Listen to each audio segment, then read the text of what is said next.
rubbers in your trash can. I've been through since yesterday. A clock, little bitch, I'm on one. Stacking paper like I'm trying to take it on the long run. Think I'm on the road like butter, baby, land a lake. I'm like motherfucker, government, a hater, and a J. I've been off the antidote, I got no time to annotate. Got a feeling choosy, I think I'm the greatest candidate. Live it up, life too quick. Right around my new shit. Lemonade, my cognac. Hitters in my contact. Live it up, life too quick. Right around my new shit. Lemonade, my cognac. Hitters in my contact. Live it up, life too quick. Right around my new shit. Lemonade, my cognac. Hitters in my contact. Live it up, life too.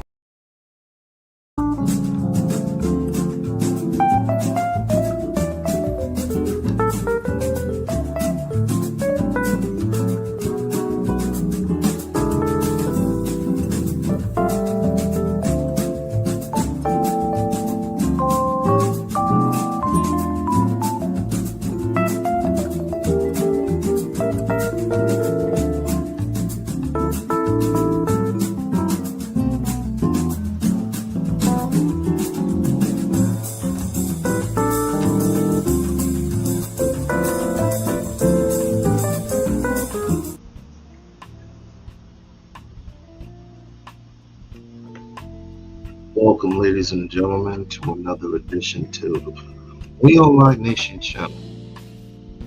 And I'm coming at you on a different type of a level when it comes to, well, let me put it this way. I've been on YouTube for about 10, maybe 10 plus years. And all the times that I've been on YouTube, I have never seen this many panels, this many content creators make money, make content off of something that truly to me is, it's just that the conversation itself is just, it's just dead to me. And I'll explain why in a little bit. We constantly come up with these conversations about submissiveness, having our woman being submissive to us, and it's been going on for 3-4 years now. I guess whatever soothes the mood, but it's seeped out into the real world. And I don't go by numbers. I don't go by statistics. I go by the eye test. What do you mean when you're on a boat? What does that mean? Dumb niggas always come up to me. What does it mean? What does that mean? Go by the eye test. The facts are the facts. Yeah, well, your facts can be misconstrued.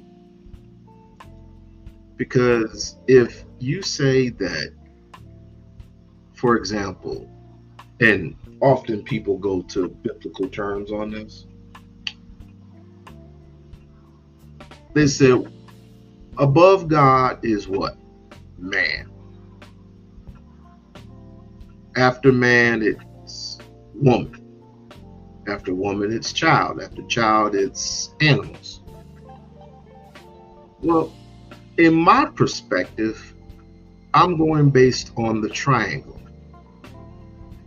God is above. Man and woman are at both ends. What comes out the middle of that triangle? A foundation, a community, right? Children, your children's children. We're talking generations, decades.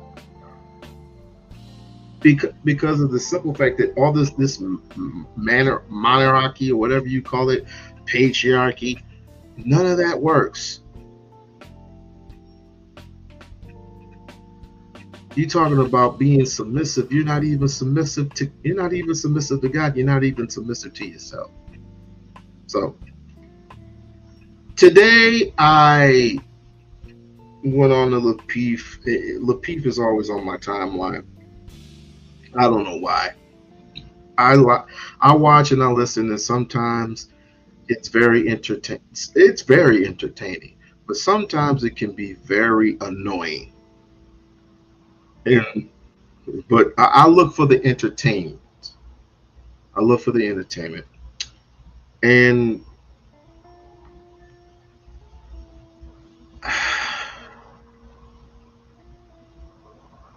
when it comes to these dudes on panels, I'm very entertained because not everybody agrees with the philosophies and all these ideologies that these men spear out every single night. But I also hear the women. I hear the women, and I'm not for all women who, you know, spew out certain ideologies, but I at least respect what they have to say. I don't cut corners. I don't cut none of them off. I just listen, and I try to get some perspective out of what they say. And sometimes it hit me, and other times it doesn't. But this submissive stuff is really it's misconstrued. It's old. It's tiresome. Nobody wants to submit to nobody wants to submit to a broke nigga. Nobody wants to submit to even a person with money. No woman wants to submit to a nonsense brother if you ain't got your shit together. Because let's be perfectly honest here, everybody knows what this is. People know what, women know what it is. You are trying to smash. You are literally trying to smash. And I look, sex is sex. I don't mind sex. I love sex. I adore sex. But it's, I don't harass women for it. I don't even harass my wife for it. I mean, she gives it to me when she gives it to me. But if I was single, and if I were looking for that one, I wouldn't just be looking for sex. But that's just me. That's just me being an '80s baby. And even in the '80s, motherfuckers were looking for sex, but they were also looking for something more important than that. I don't know how or what transpired and what transpired. I don't know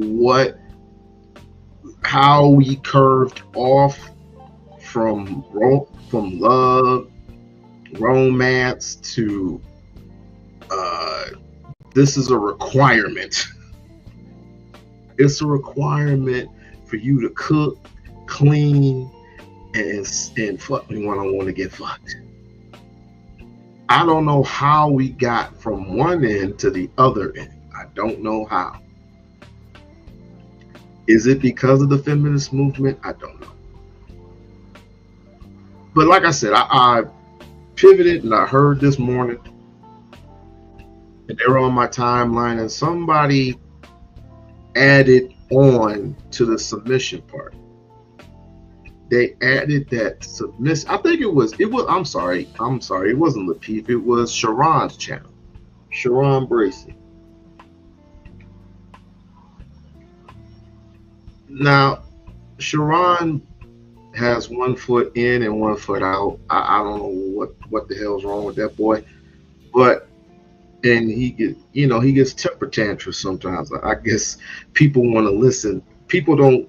He wants people to change their ideologies and turn them into what works. I guess when Sharon he gets upset. But anyway, I heard it on Sharon's channel. I do want to apologize for that. I heard it on Sharon's channel that when you have submission, submission turns into power. I'm paraphrasing. They want, if you don't have power, then you can't have authority over your woman. Okay? So I had to take a back seat. I said, power and submission. If a woman submits to you, is she doing that willingly? No, she's doing that based on your rule as a man. So I listened in, and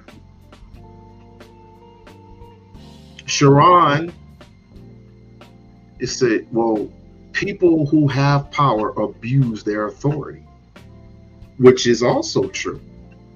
It is very, very true in many, many perspectives. Me personally, I've never done that before. I've never had a woman to submit to my rule, because I never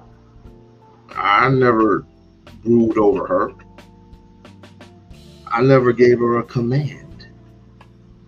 That's what, if that's what we're doing, then we might as well remain single, because I don't know where this comes from. I think a lot of these dudes look at white people and they say, we need to have something like this, because, and obviously they get our women and they totally submit to them 100%. What the hell is wrong with us? This is what I'm getting. I might be wrong. I might be totally wrong about that. I might be totally wrong about white people, white men getting the submissiveness from black women and white women. Why? Is it because they got money? Because they got resources? Because they got property? Because they got respect? And black men are so animated about getting the respect. No love involved, just respect. Why is it that you're pushing it on the women? You're pushing it on black women. What does, and my question, here's my question. What does a woman have to do with you as a man, as a male, not as a boy? What does she have to do with you going out and getting your respect?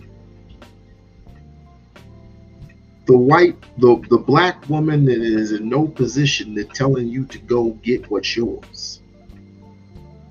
And why does it have to start with her? Why doesn't it have to start with you going out there and doing whatever you have to do to gain that respect? Whether it's working as hard as you can and getting that promotion, whether it's going through I mean, if you have to, second example, I don't know how you do it, legally, illegally, whatever.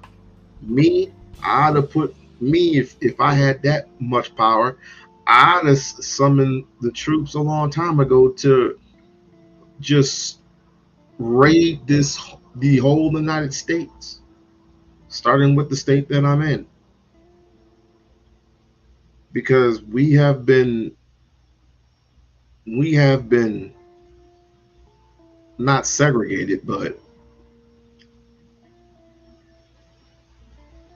we've just been fucked with for so long by ethnicities, white folks in general.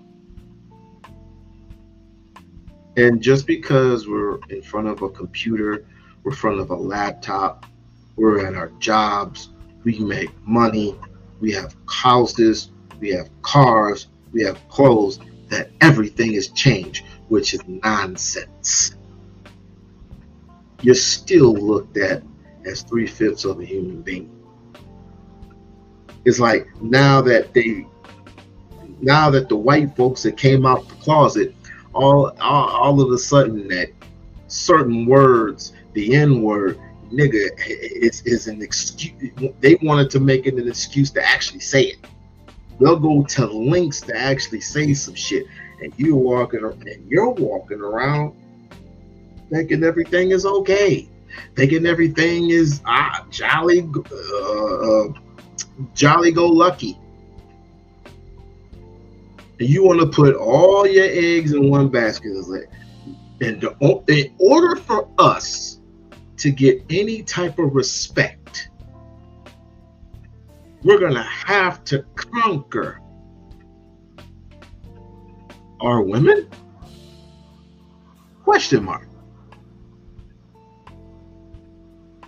The black woman is the backbone of our society.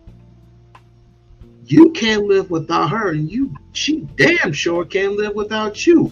And you want to do this, why? Your responsibility is not of her. Your responsibility is of yourself. But I get it. I mean, if you look at the P. Diddy situation, where is that going? Why is not the question of is he innocent or if he's guilty. The question is, why is he in this much trouble? Why did we have to see the Cassidy video in full frame? Why did we have to do that?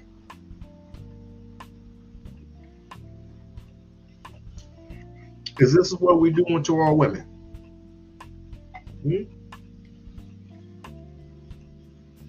I mean, think about it. That didn't bother me because we've been doing that since forever. Well, not me.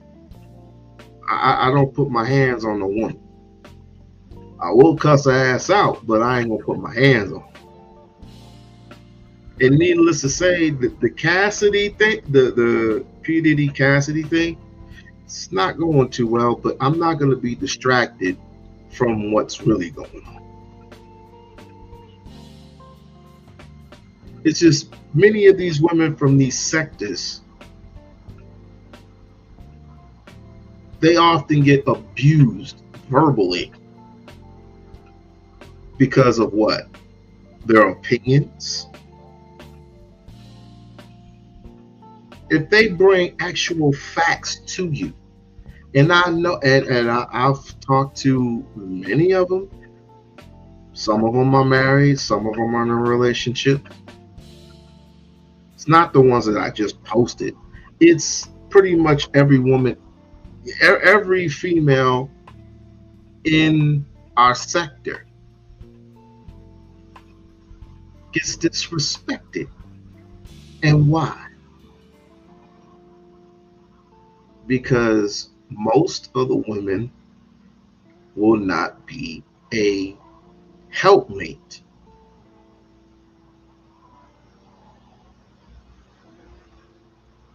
Well,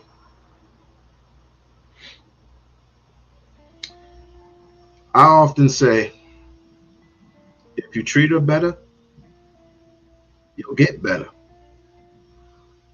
You get better, she'll do better.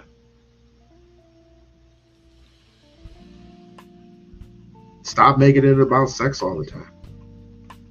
Stop making it about you. Stop making it about it's my rule and I say so. Because these women in these sectors, they don't have to listen to you. They do too much already. Most of these women in these sectors are mothers. They're mothers, and they do way too much already. Well, that's their role. So if it's their role, then what's your role? So your role is just to come home after a hard 8-hour work job and do absolutely nothing. You must be out of your damn mind. I must be smoking crack or something, because you mean to tell me that I come home 9 hours Doesn't really matter. And I don't have the obligation to do my chores, my house duties, at least part of it. I think she will quite understand, my guys, if you are tired. But possibly maybe the next day you can help out with something. I go out, sore feet, bad back. My lower back is yelling at me. So I'm going out there doing what I got to do, right? Lower back yelling at me.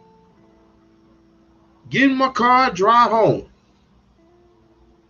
Going in, calling it. Can you get the food for the kids? I gotta go to the store and get the food for the kids. I gotta do this. I gotta do that. I gotta do this. I gotta do that. Get the water. I got to get the thing of water. We always run out of water. Hell, we live in the desert, so we pack up tremendous jugs, bags of water. And by the way, you got to get a filter. So we got to clean you got to play the filter, got to get the filter out, because you don't know what's been in that water. You know the same jugs of water, the plastics that you throw away, they reuse. You didn't know that, did you? So they put clean water in there. So they put clean water in refurbished plastic. That's why I have this jug that's right before me. Let me show you real quick. This is the jug. This is the jug. Yep. This is the jug, and in this jug is a filter right in the bottom. You gotta replace it every couple of months, but it works. Put the tap water in here and it becomes alkaline water instantly. So I gotta get that. I gotta get the food. I gotta get this for the kids. I gotta get that for the kids. I had to go cook the food after she cooked the food. We all eat, sit down. We get the itis. I wake up in the morning and get the clothes for the kids so they can go to school. They're almost out of school. They got 8 days left, and they are like zombies. But do I complain? No. I do laundry. I do my laundry. I do my wife's laundry. I do the kids' laundry. Fold clothes, dry them, hang dry them. I do all that. I wash the dishes. Hell, we got a dishwasher, but we got too many dishes in the sink, so I use the dishwasher and hand wash the dishes, clean, scrub the sink, scrub the stoves and everything, clean the microwaves. That's what I do, and I don't complain because I'm used to it. Y'all Negroes act like y'all ain't got nothing else better to do, which is sad. It's just sad. Your idea is of being that guy is it that I bring home the bacon and that's all there is to it. No. I protect and I provide. You do more than that. You do way more than that. So I don't even want to hear about it. And if you're not going to take responsibility, somebody will. You just expect her to just bend over for you and let her spread it wide eagle. And it don't work like that. It don't work like that anymore. Some people will absolutely just give it up just to be given. And that's fine. Do what you will. Do what's in your best interest. Do what's in the best interest for your man. But this ain't no sermon. I mean, you're supposed to serve him with gladness. I believe that's God's doing. I heard Darwin the other day. Darwin said, God didn't submit to the church. You're supposed to submit to me. I was like, and some woman on there, I believe it was White Class or something like that, some black woman stating that, well, you're under God's order. When Adam and Eve, before they got kicked out of the garden, and it was both of their responsibilities, and it was on their doing, so they both, that's the reason both got kicked out. But they analyze it one thing at a time, and they critique it, and they dissect it, and they say, well, Eve, she took a bite of the apple. Who presented it to Adam? Or who presented to Eve? Who presented the apple to Eve?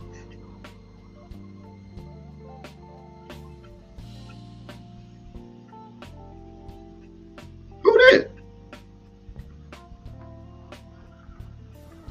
It was the devil. We all know it was the devil. But if you believe in that biblical scripture, but at the end of the day, before Eve came along, Adam was placed in charge of not only the fruit, the trees, just life in general. Trees breathe life. Animals breathe life. He was in charge of any and everything that was in the garden, except, or he could touch everything except for the tree of life,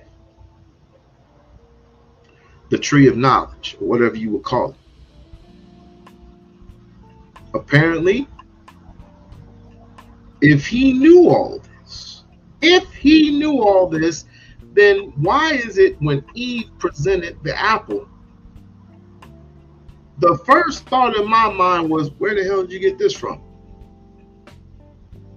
And she would tell, I got it from this tree. I would have said, we're not supposed to be touching this, right?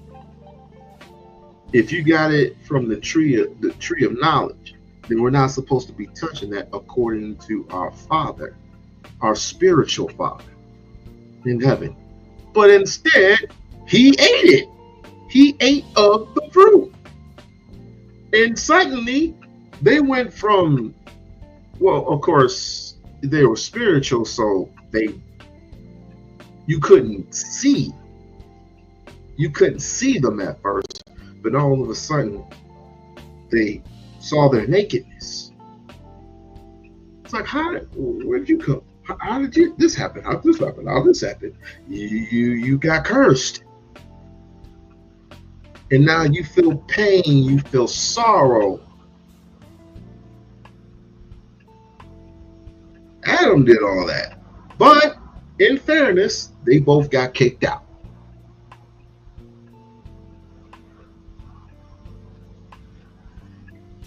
Back to Sharon's live or whatever. So they're arguing on and on and on about power, and I'd rather have respect and all this other stuff, and blah blah blah blah blah.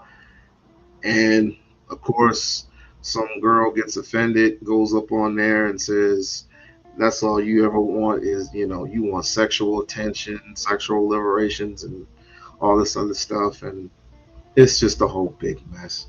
And I said to myself, this is going to go on. This is going to go on forever. I just need help from my brothers and my sisters. Like, where do we go from here?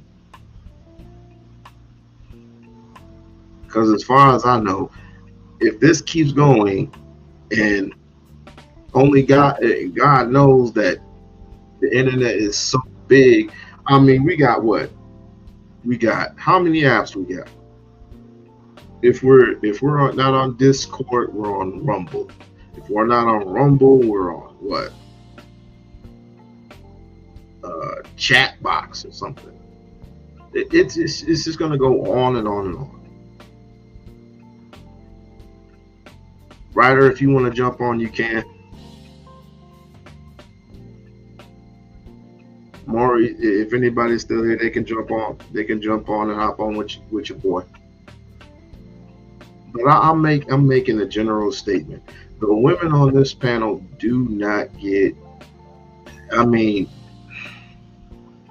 they're pretty much tired of hearing the same thing. Some of them don't even pay attention. Some of them are married. Some of them submit to their husbands already.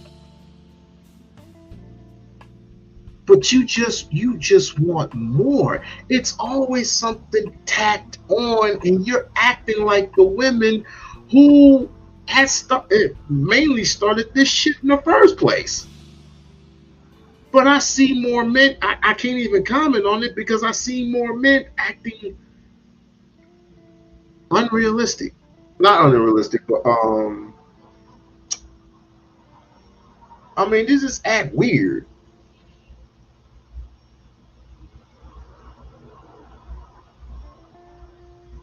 I can fix it. I can definitely fix it. I'll just, if I have to, I'll just turn your mic down. But did you just act accordingly? You just need to act accordingly. If you are if you're already in a marriage or you're in a long-term relationship, it shouldn't be an issue with you.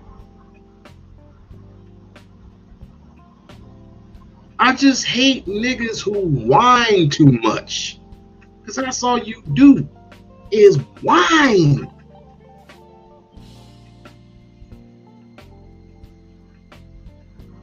Even on the Peef Network, you just whining and whining. They don't treat us with respect. It's like right now you got 10 niggas on the panel whining about the whole Clark something Angel Reese situation. Just whining. I can't stand. Let me stop.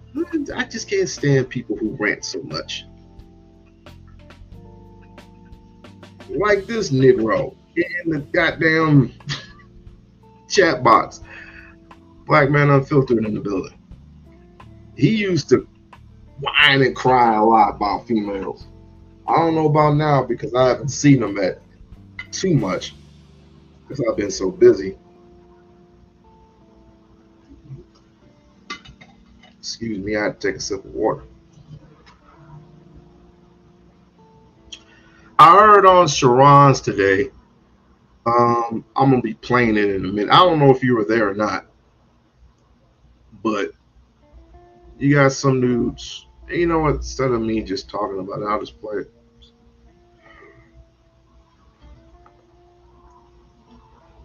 I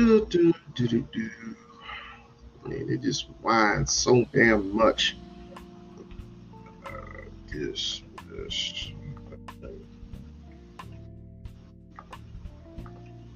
Let me see. That man tried to get her to drink bleach while she got pregnant. What? How's that? What are you talking about? Well, if men are commanded to be leaders, who are we leading? So again, all right. So if you are a leader in your family, so that means no, she's not commanded to follow you. So you're not the leader then. You're just the guy who thinks he's big.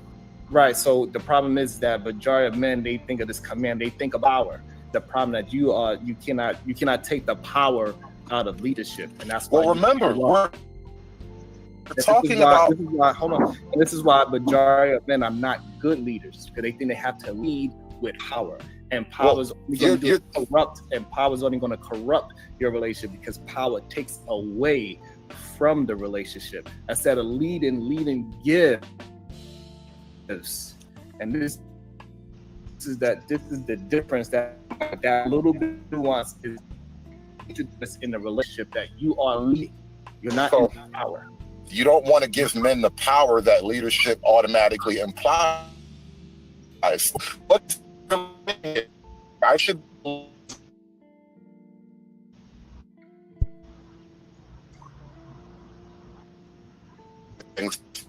And so at the highest level of leading and leading situations, leading people, they use the ones without power. It's power to the, and you're supposed to What? Lead has no command authority. Name one. Supervisors. They have no command authorities, commands to people below them. No. Supervisor cannot give a command to a subordinate.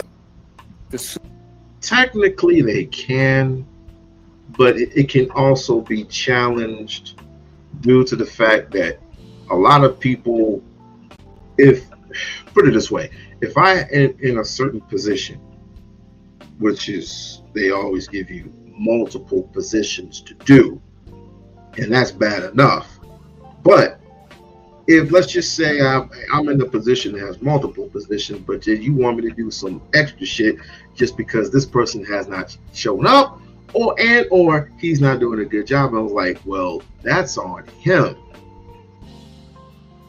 I am in a higher rank than that person is, and I shouldn't have to do extra work just because the person didn't show up for work. If that's the case, I should be getting pennies on the dollar for that.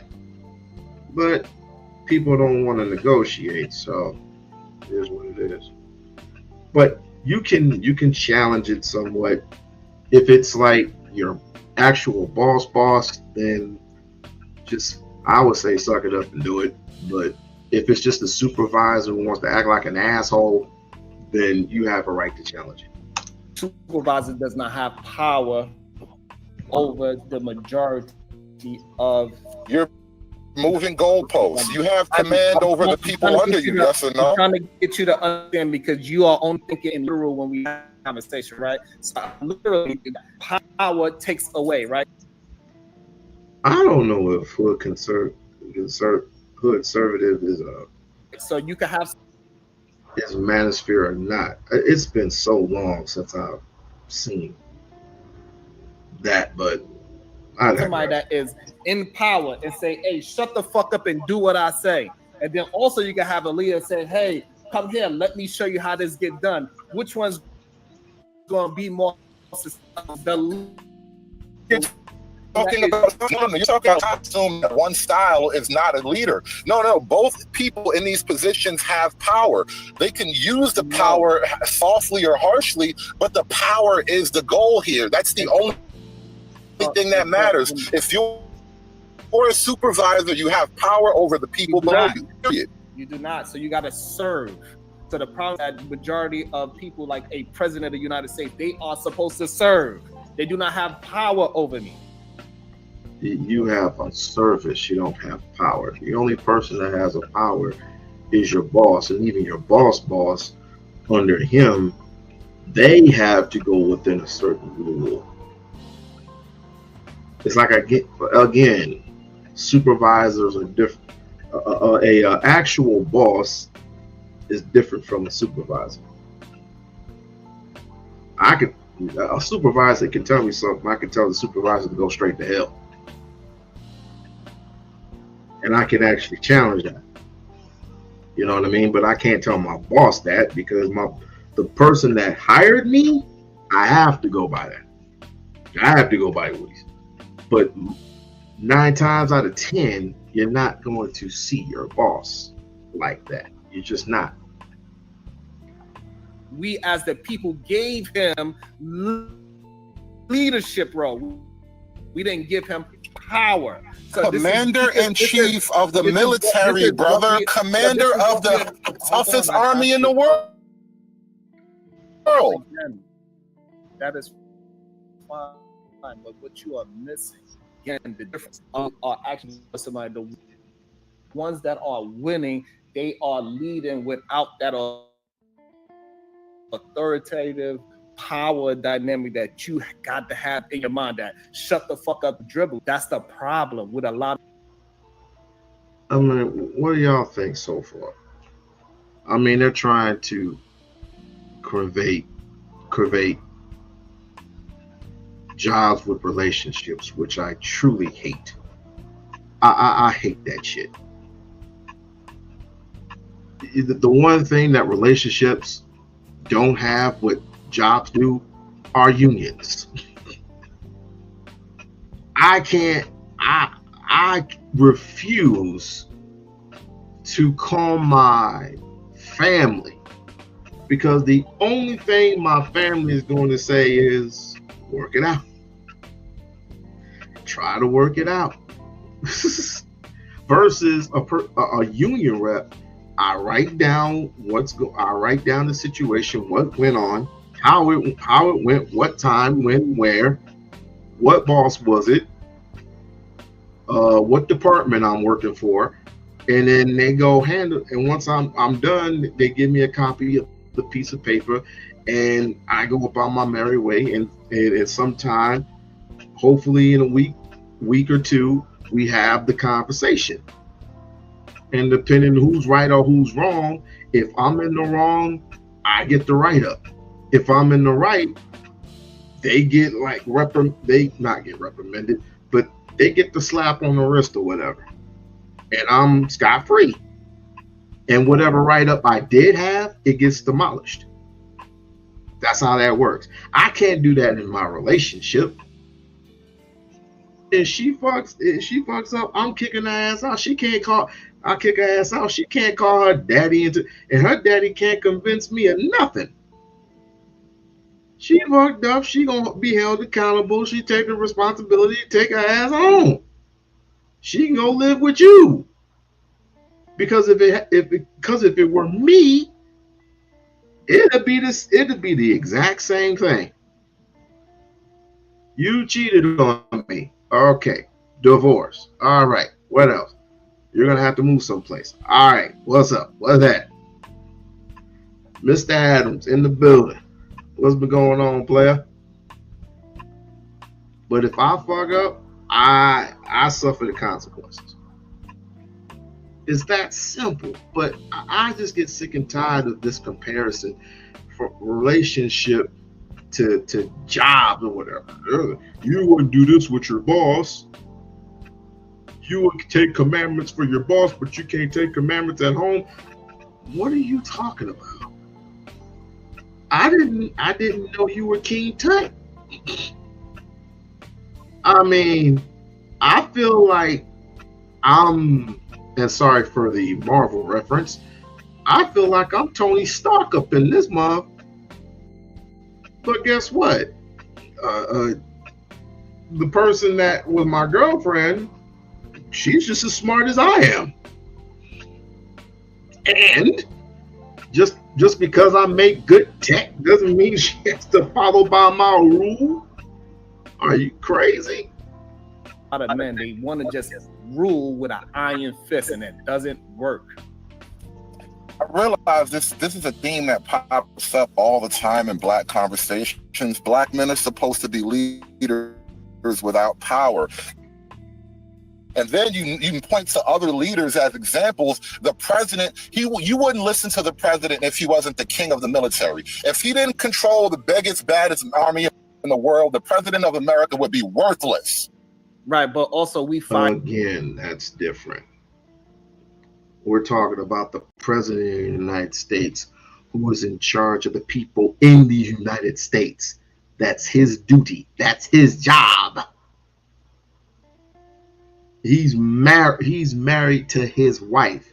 His duty is not only to the United States of America, but his duty is automatically to protect and provide for his family. But he's in service of the military, not military. He's in services of his own security. Whatever he has, they have, because she is married to her, and they have to service her too. That's automatic. You don't know what they go through on a day-to-day basis. What is wrong with you? Stop comparing other stuff. You are so. What are you afraid of? You're afraid of that she won't resort to your rule or to whatever you say or whatever you ask of her?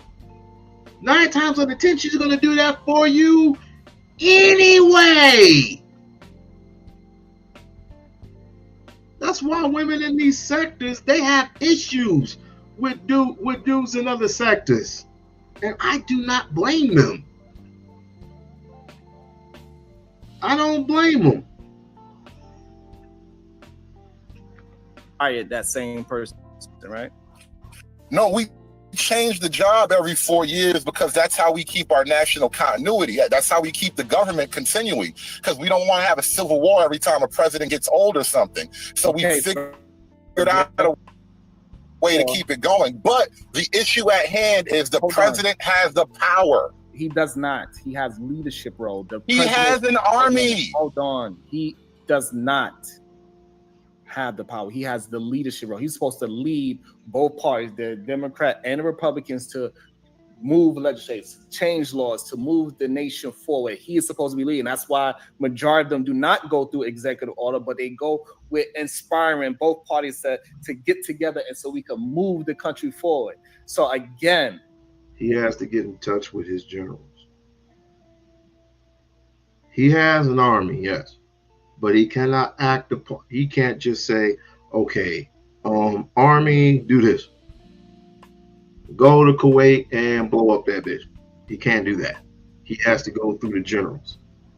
And if the generals, they have to sympathize with them. Okay, why are we going into Kuwait for? If we go, if he acts unresponsibly, he could get termed for that. He can get impeached for doing the wrong thing. And everybody's going to have to be held accountable for being in the wrong spaces. So they have to talk about it. They have to talk about things like that. Same thing with your woman. Why do I have to do this? And why am I doing this again? And if you say because I say so, she gonna look at you cross-eyed.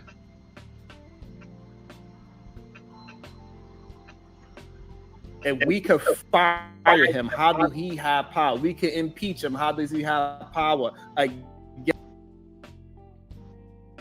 it's leadership over power. A king has power. A leader, no matter what race they are not understanding the difference between power and leadership. And once we can get men to understand that it is a difference between power and leadership, and then we can move forward and have fruitful relationships that's going to there is different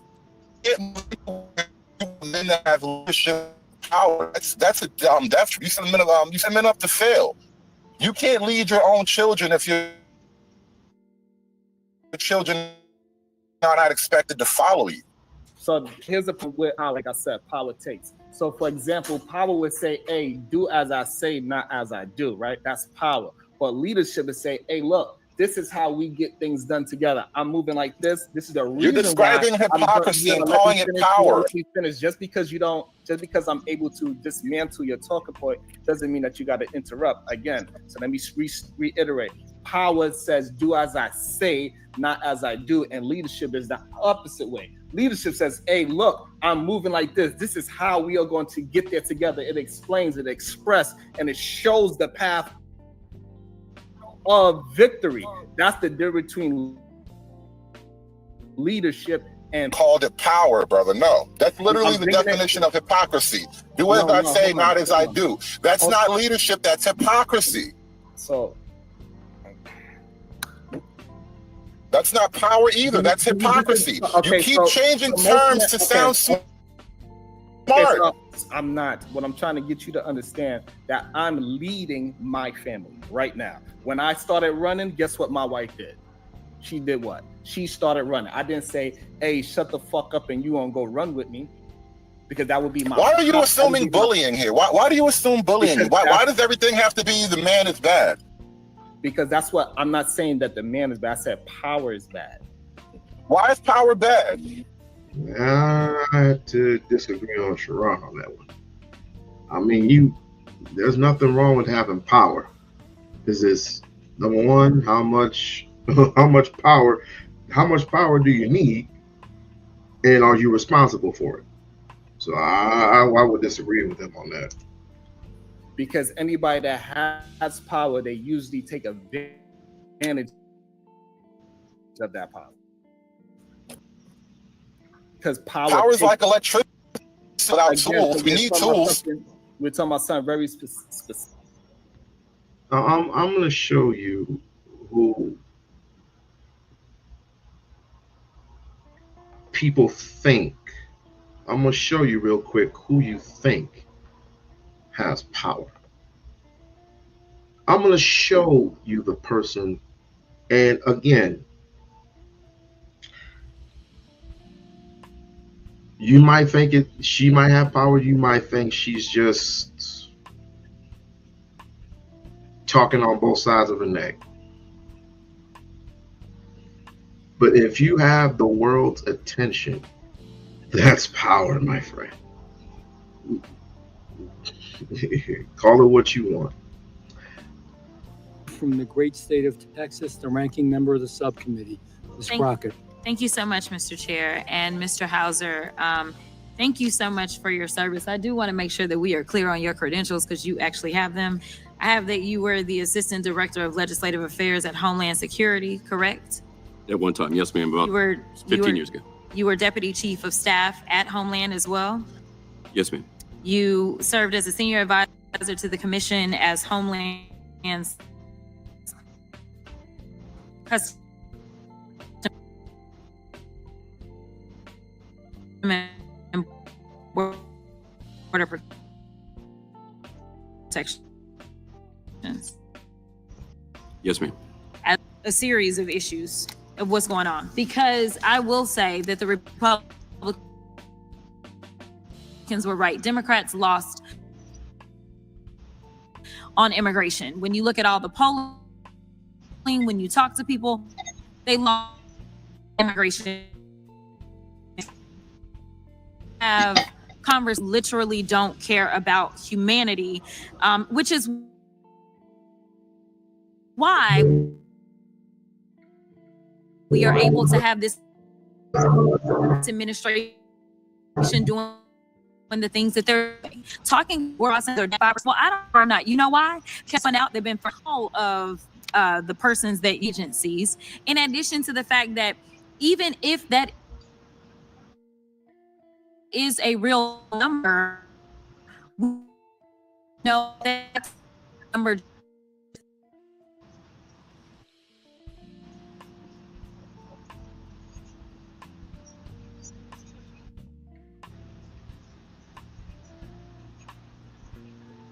to follow the law fully, or we're not at all.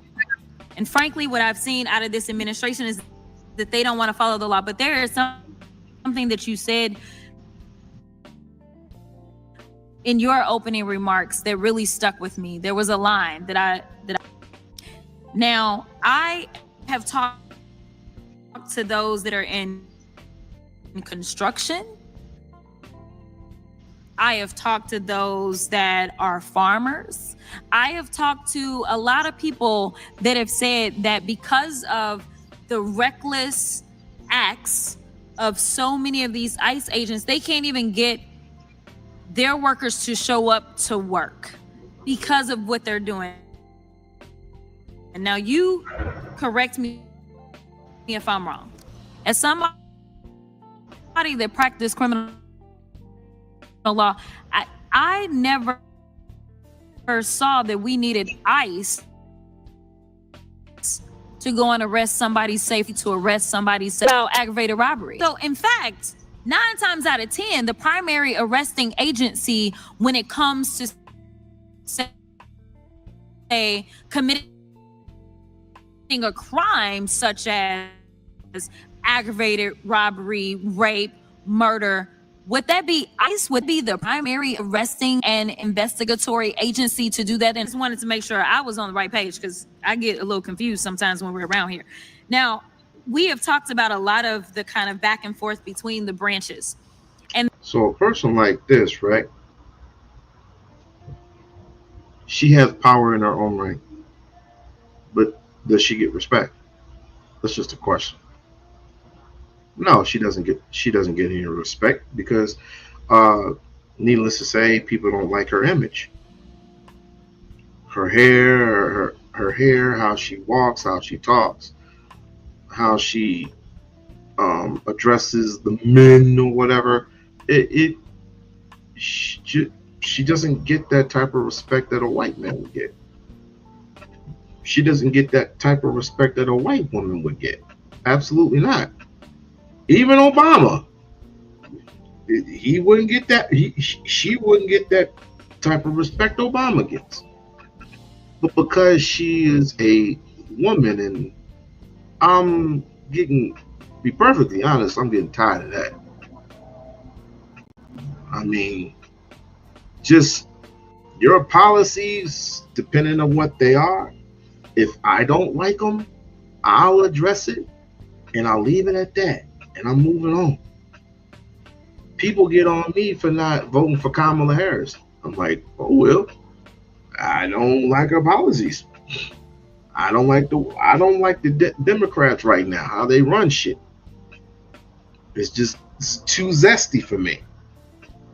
And I wouldn't vote for Donald Trump either, because he's just as racist as David Duke. But David Duke is a true racist.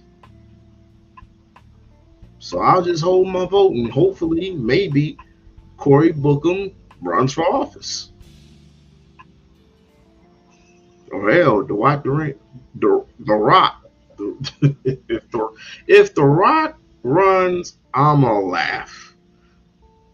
I am going to laugh, and I said, the United States is not to be taken seriously.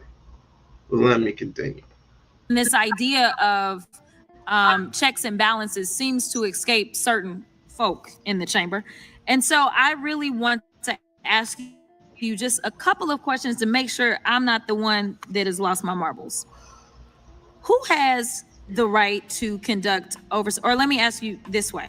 Does Congress have the power to conduct federal oversight over detention facilities? Yes, ma'am. And quite frankly, a bit of confusion that I've been hearing today. Oversight by Congress is, of course, mandated by law. But additionally, oversight also, not only in the immigration space, protects the migrants, but also protects law enforcement and through public safety in making sure they have the resources they need. In my position, over 15 years at the department, I oversaw hundreds of visits by congressional members, advocacy groups, immigration groups, law enforcement groups. And in no way did I ever see the sort of situation that we saw in Delaney Hall, where there was a powder keg driven by the political theater being driven by the White House. That's exactly right. And that's actually why I wanted to make sure I talked about the fact that you had credentials and you've actually been in this space.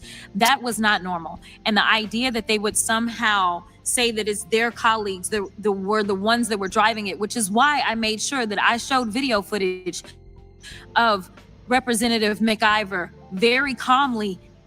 Well, you get the message. You get the message of it all. Hey, Brownie. But you get the message of it all. She has power, but she doesn't have the respect. So, with the contradiction of that, because you want man to have power. No, I said that wrong again. You want the black man to have power. It ain't got nothing to do with individuals. It has everything to do with ethnicities. You want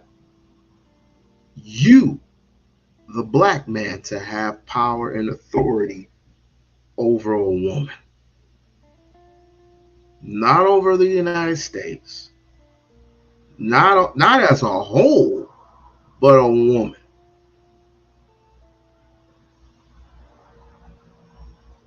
It has completely shown. I mean, again, look at P. Diddy's situation. Why is he getting in trouble? Why is he in court? Why did he get in trouble with Cassidy? Why did he pay Cassidy off?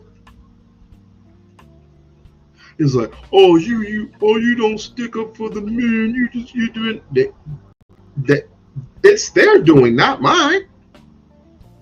When I do something, I hold myself accountable. Do I not? It's everyone's responsibility, not just mine. But as soon as a dude does something,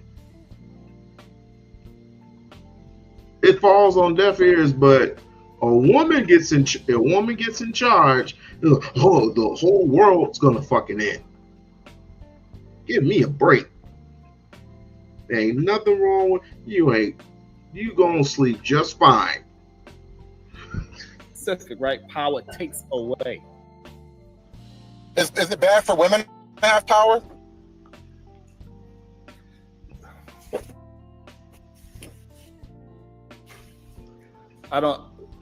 Power takes away. So whether it's the man, is it bad for women to have power? Regardless if it's the man or the woman, that power, because if it's out. No, I could have answered that quick. No, there's nothing wrong with a woman having power. Is she going to be responsible? And if she's not responsible, then we hold her accountable. There's nothing wrong with a man in power. There's nothing wrong with a particular black man in power. Why can't each of us share? Won't we get work done much faster? Won't we get work done much faster? I don't know. Maybe I'm wrong. Maybe I am wrong. Maybe I'm out of my league on this one. But there's a reason why most relationships won't work. And there's a reason why there's a percentage of men that ain't gonna get married to their women anytime soon, if they have women. And there's gonna be a very large percentage of 1 out of 5 women, getting harassed. And I'm not gonna go any further than that. The man into the woman that is going to make the definition change. Power takes away. So it doesn't matter if it's a man or woman. I do not agree with the power, right? So what does it take away? What does that mean? It doesn't matter what gender it is, but right now we're talking to men. It's nothing but men on the channel. I don't know why you want to have a conversation about if power is for a woman or not, because it doesn't mean anything. When we're having a conversation that men learn how to be leadership and stop using power as their lead, because power corrupts. When power, they tend to tell people to do as I say. And this is why a majority of men, when they are in relationship and they have a power dynamic in a mind, what they tell the woman is that, hey, I love you, but I'm going to cheat on you. That's the issue. I think you're making an emotional argument about an objective subject. We're simply talking about power, not hurt feelings. What does power take away? Power takes away. What is it it's taking away from? It takes away from the relationship. What relationship? We're simply talking about power.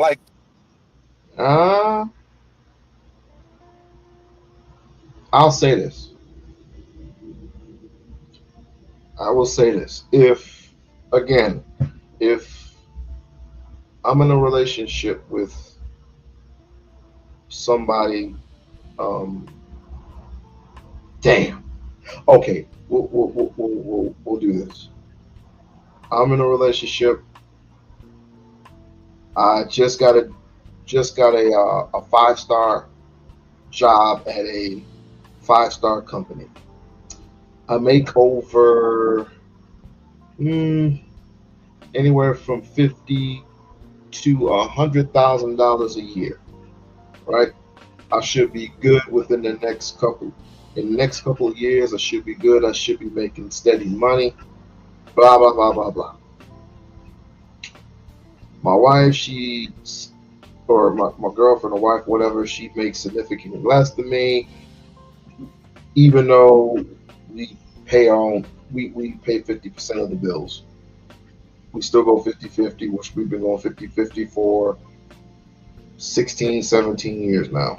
So I don't know what the problem is. I really don't know what the problem is.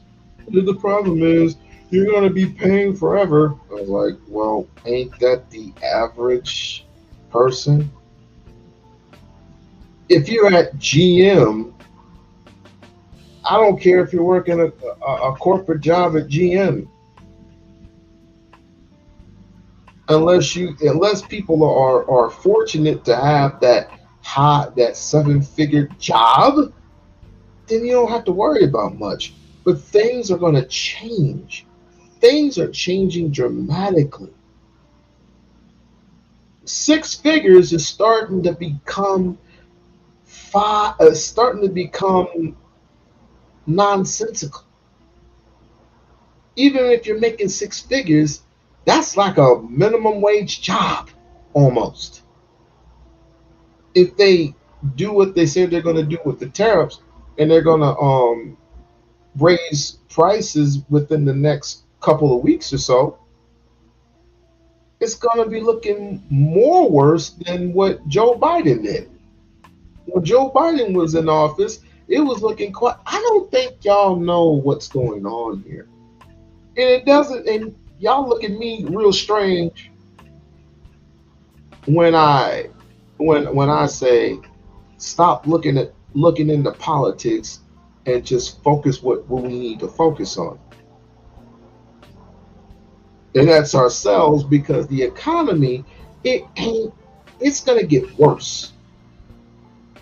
And we're steadily saying that we are in control. We are not in control, because we constantly bash our women.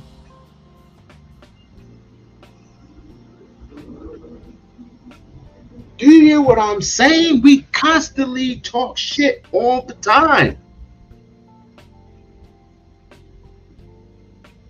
And it's not going to make a difference who's in charge. We're going to need each other. 2 incomes are still looking good, even though things are getting worse. 2 incomes in one household are looking pretty good, but I'm not in authority of anyone. Power comes in at this point. At this point, power only works if I have my woman by my side. Unless you are making 7 figures, I have to have my woman by my side, because it's not going to work anywhere else. You can dab along, sing along if you want, but after a while, that's all you're gonna be doing is hunting for money, hunting for more resources. And your resources is right there. She wants you to climb higher and higher and higher that you had never climbed high before in your life. And after you climb to your highest bid, then it's her turn. You're a doctor, she's a lawyer. That's what, this is why I love the Cosby Show.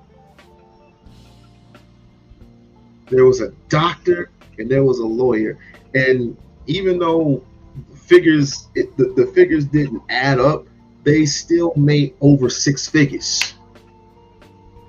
they still made over 6 figures. I don't know. I don't see what the problem is. I don't understand how power takes away from a relationship. Because when you are leading in a relationship and you leading with good faith and love and respect and duty, you are not taking away from the relationship. You are adding to the relationship. Are we saying women aren't attracted to men who exercise power? You going to talk to what I'm saying, or are you just going to keep changing the conversation? Well, if women are attracted to men who have power, it would seem like a powerful man is a foundation for a relationship. Yeah, but that's if you looking for a certain type of relationship. Majority men are not in power. That's number one. Number two, it's not something that is 100% of. Yes, you're gonna find some woman that is degenerate, that's willing to deal whatever Puff Daddy says. He's a man of power, and power destroys. Exactly what I'm trying to show. Power, it takes away even from the man himself. So man like Diddy, he to live in, guess what? In jail. Power does. And again, we can keep going down a. I do admit that power does corrupt the man. Power does corrupt the man, but as my and as Ben would always say, with great power comes with great responsibility, right? So I say, if you come up in power, no matter what profession you're in, my suggestion, and I don't mean to be biblical, or religious, or whatever, but give it to God. God will guide you through your responsibilities. Take it of whatever you will. List of men that want to deal and dive in lust and power, and we see where they end up at. So we got to get men to understand the difference between power and leadership. Leadership is going to create and fulfill a power dynamic within your relationship to be fruitful. When power is going to take away from a situation that you think that is positive for that woman. You're separating people aren't commanded to follow you. If they haven't want to follow you, if they haven't actually like claim their side of the deal, you're putting men in a one-sided deal situation here. Right, and this is what the issue is, right? When I'm literally doing it in real time, right? I don't leave my family with power, right? So I'm living it. Almost 20 years married. We've been 20 years together and almost 20 years married. So I'm living proof that you cannot lead your family without using your power away. I don't know what that means, bro. You're telling me that you live in a house where you don't have any authority? I don't get what you mean. Say what? No, I'm trying to understand what you mean when you say when you relationship. Are you telling me you live in a house where you have authority over it? What is you have authority over your children? That's what you have authority over. You have authority over the smallest of the groups. Needless to say, you have a command that you have a. It's one of those. You have a strong voice. It's like when the mother calls attention from the kids, and the kids don't rarely listen to her. And then when you speak up and your voice is much stronger, much deeper, much slicker, they come running. That might be that I don't know, that might be power. But I know that you have authority over the children that you put on this earth. I do know that much. Now, when it comes to your woman, when we have opinions and I have concerns, I don't have authority over my woman. But if I tell her it's not safe to go out, but if she does it, it's just like in the commandments. It's her choice. Now, if she gets hit by a bus, hey, the first words coming out of my mouth is, "Are you okay?" And then after she licked her wounds, all I'm going to do is look at her and it's like, "I told you so." If she get mauled by a bear, first thing come out of my mouth, "Are you okay?" When she's done licking her wounds, I'll be like, "I told you so." It's like, you'll listen to me from now on, right? But don't be surprised, don't be shocked if she does it to you. And certain things happen to you as a man. And she says, you shouldn't go out, let's just have some popcorn and watch 24 or something. 24 is a good show. It's old, but it's good. And we're watching Jack Bauer whoop ass, but you want to go out to the club or whatever. So you go out to the club and people get shot. People getting shot up at the club. Typical, right? Now all of a sudden you get shot. She gonna look at you and be like, "Nigga, I told you." It ain't gonna be "Are you okay?" And I'm like, that's why you ended up in this shit in the first place. You should have listened to me. But we do have authority. We, the mother and the father, the man and the woman, have authority over the children. Simple as that. I don't understand why this concept is so difficult. Are you a religious man? Somewhat. Okay, so we understand that you could be benevolent, right? You could be a benevolent dictator. You can have free will. Benevolence. Right? You can have all these things, and the human beings, they still can be.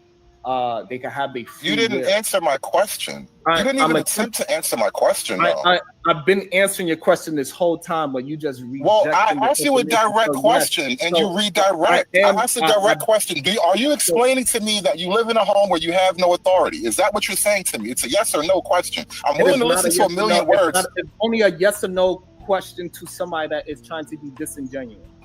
Right, because I'm being very genuine. So are you saying you have no authority or you have some authority? You're not being genuine at all. Because now you're confusing power with authority. What's the difference? Okay, so therefore it is a big difference. Yes. Oh, so authority and power are now somehow drastically different concepts. Well, yes. I'm so done talking to retarded niggas, bro. You have a great day. That's fine with me. I'm living the way how I'm supposed to live, not you. This is the problem with a lot of men, and this is when they get frustrated because they cannot. They purposely are. Well, different strokes for different folks, I guess. Your definition and my definition of power and authority. This is the reason why I came out with this in the first place, because it was like, even though we're talking different definitions and concepts, it's the same old storyline. How do we control our women? The same old storyline. I'm not dumb. I know where you can disguise it however you please, but it's just like the wolf versus the what you call it, the I forgot, but wolves just smile and they grin their teeth at you, right? Or they can disguise that shit. They can just look at you and they just get ready. they start drooling at the mouth. Or whatever. Their bottom line is they want to eat you. With this here, we want to control our women. We must have power and authority. That's why Obama has a power and authority over Michelle. No, he don't. Michelle does what she wants to do. That's why she did a podcast on that shit. She does whatever the hell she wants to do. Even though she's submitted to her man, but she ain't authoritative like that. Attempting not to understand. So when somebody has clear thoughts and they have experience with their clear thoughts, then that's when they gotta run away. In real time, that happened.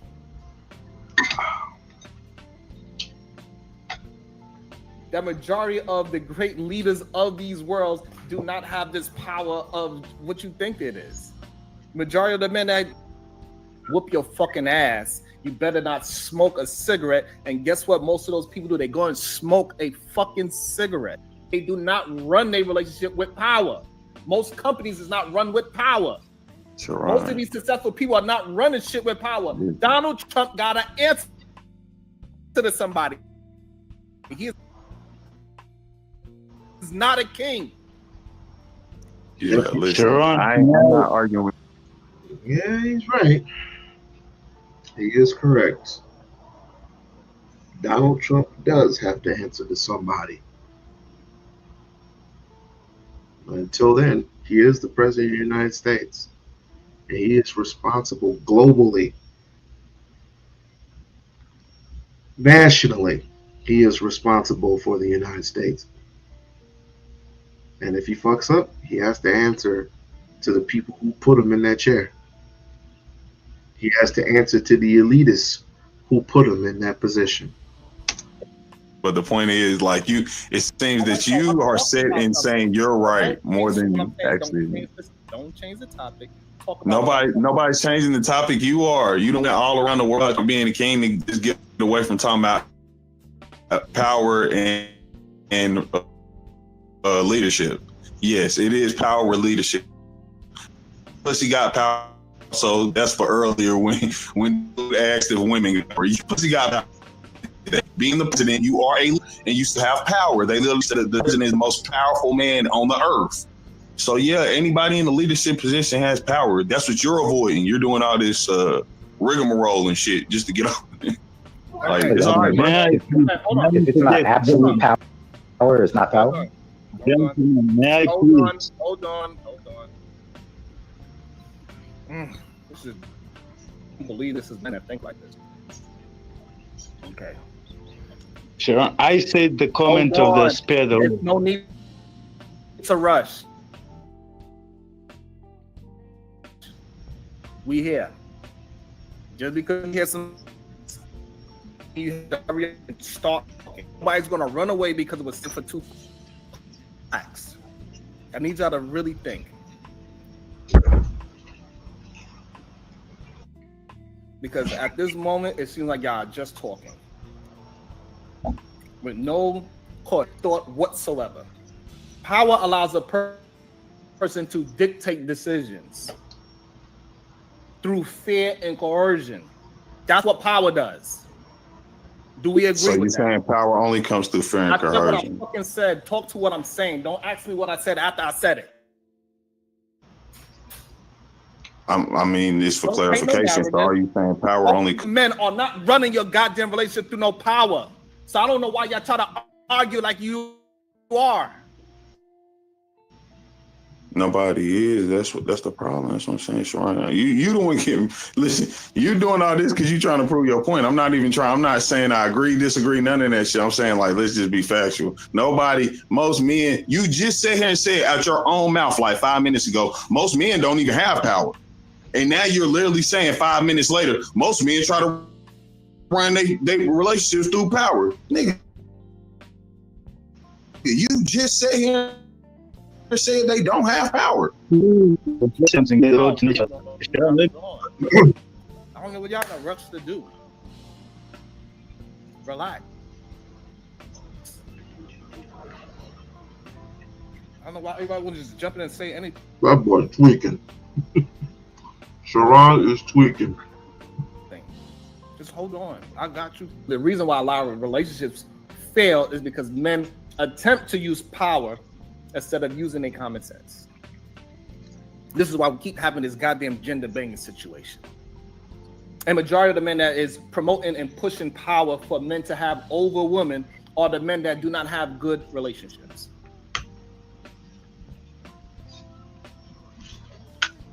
Do you understand? Yeah, man. But I'm just saying that's not most men. That's the only thing I'm pointing out. You can't say like, okay, I got an example of this happening, and then say this is how most men act, or this is how most men want to be. That's being disingenuous. Okay, like, so here's the problem. So the majority of the men that I'm speaking to, this is what they are saying, and you telling me not to believe what I'm hearing. No, I'm telling you to stop saying it as if that's the absolute. I guess that's what somebody brought up earlier. Like this is what men in general are doing. This is the problem with double-mindedness of men. The things that I'm on a day-to-day basis say, well, it's not an absolute. It's nothing in the conversation is 100%. So stop even bringing it up. When I say men, I mean majority. I don't mean all. So can I say, okay, spare the road comment, please.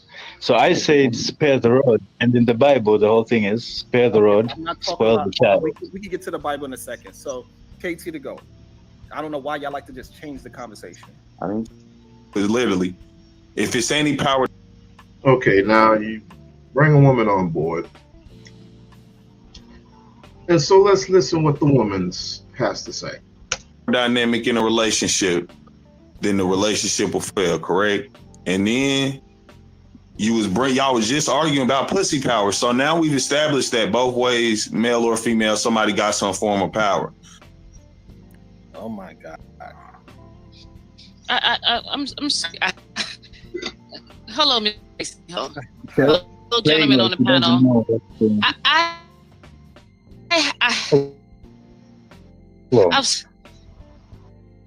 I had to listen. You guys got my hands shaking right now. I have a question. So we're both humans, women and men are beings, right? What I'm hearing is that participation and also I heard the other guys say that men have power over relationships, meaning you have the power to pick what you. Question. And I'm just asking a question.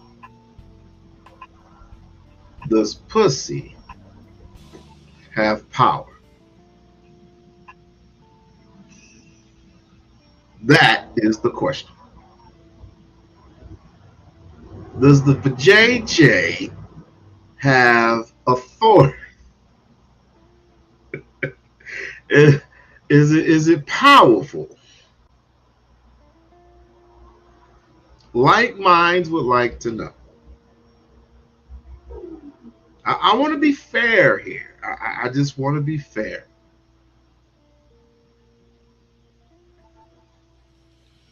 Because men, to me, men are running around here acting like they're the prize and shit, which I don't know where they get that concept from. Oh, I know where they get that concept from.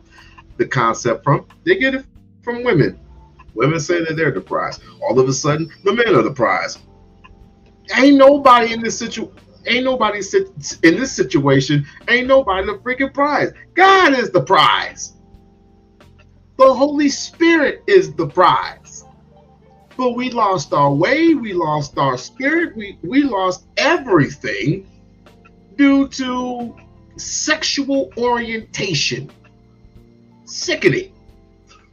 So my question stands. I think that's to me. And I said the women have the power of sexual access, men have the power of relationship access. So And my rebuttal to that is that you guys are so narrow-minded that you believe that human beings' only power is their sexual ability and their ability to be with another human being. How about power to just move around? How about power to walk and make money? How about power relationship context cipher? No. See, but you're confining women to our ability to open up our legs. You're confining men' ability as to be a man in order to pick a woman. You guys are so narrow-minded that you can't understand context. You don't understand nuance in conversations. This is why you guys argue. This is why you guys appear to be combative. And so forth. This is why we cannot move the conversation forward. I believe that men are worshippers of their phallus. You guys are penis worshippers. You think that your power lies in your penis. Let me ask you this: without your penis, what do you have as a man? Everything else. So if you have everything else, dumbass question. What up, Mr. Von Eric? So we're gonna ask the question with a non-logical answer. Okay. All right. Cool. Right? Why is your first example of this power dynamics based on sexual participation? I said that's what the woman has. I don't think they actually got it. No. You said the woman. You just recently said that a woman's vagina can inspire a man to be an astronaut. That's what you just said. Not her vagina. No. I said sexuality. Sex. Listen. I don't know who the hell this dude is in the corner, but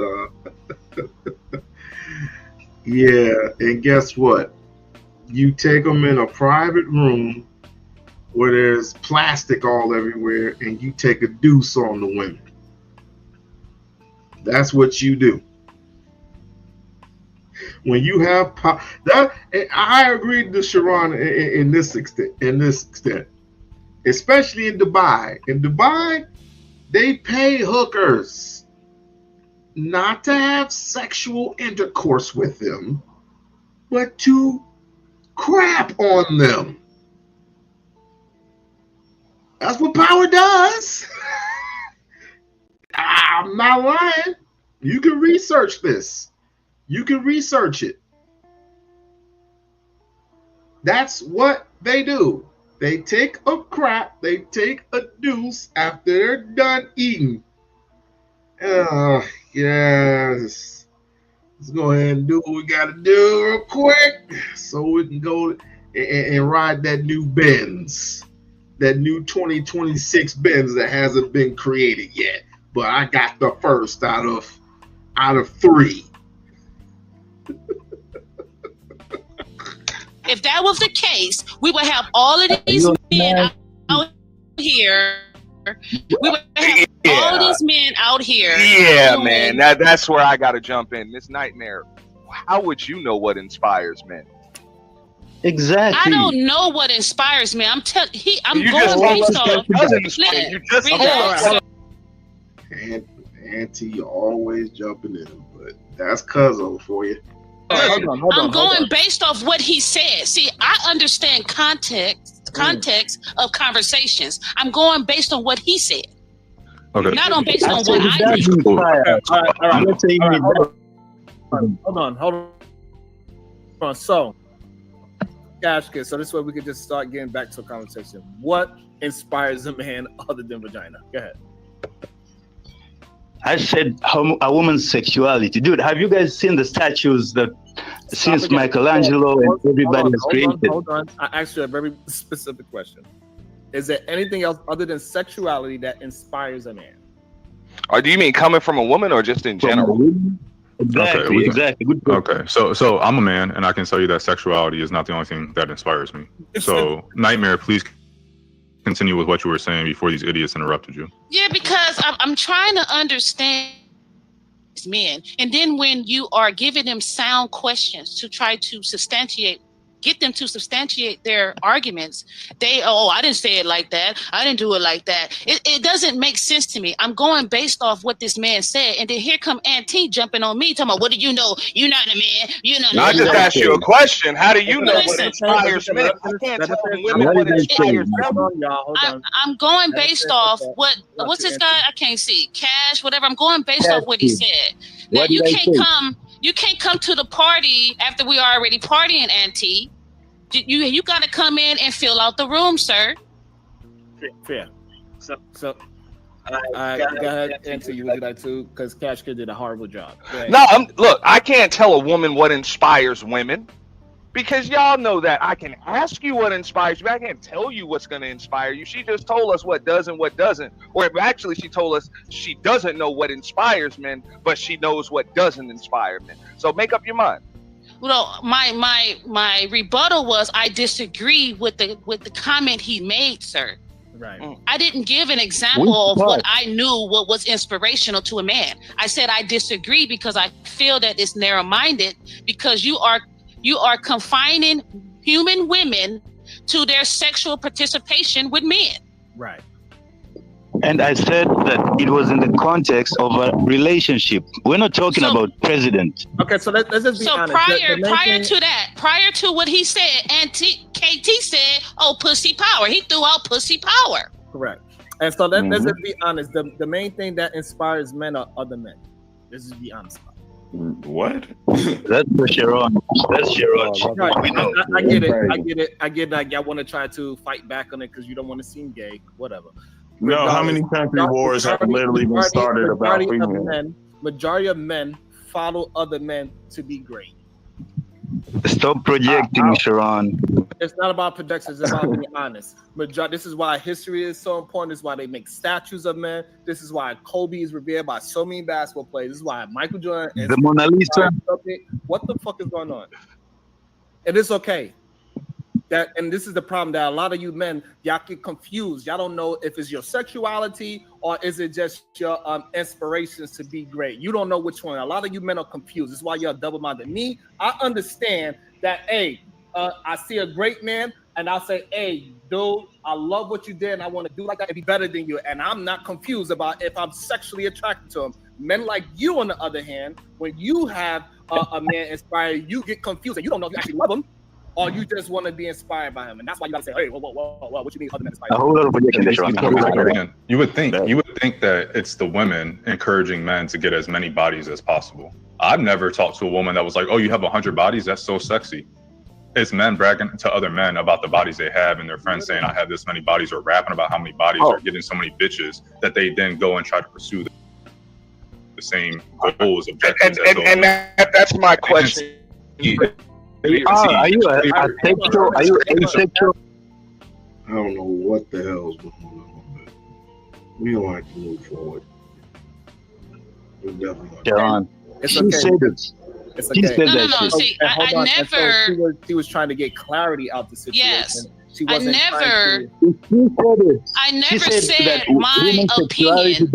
I never said my opinion about his comment. I'm asking him, how do you say that women can inspire men only through her sexual participation? This is the issue that I have with his narrow-mindedness.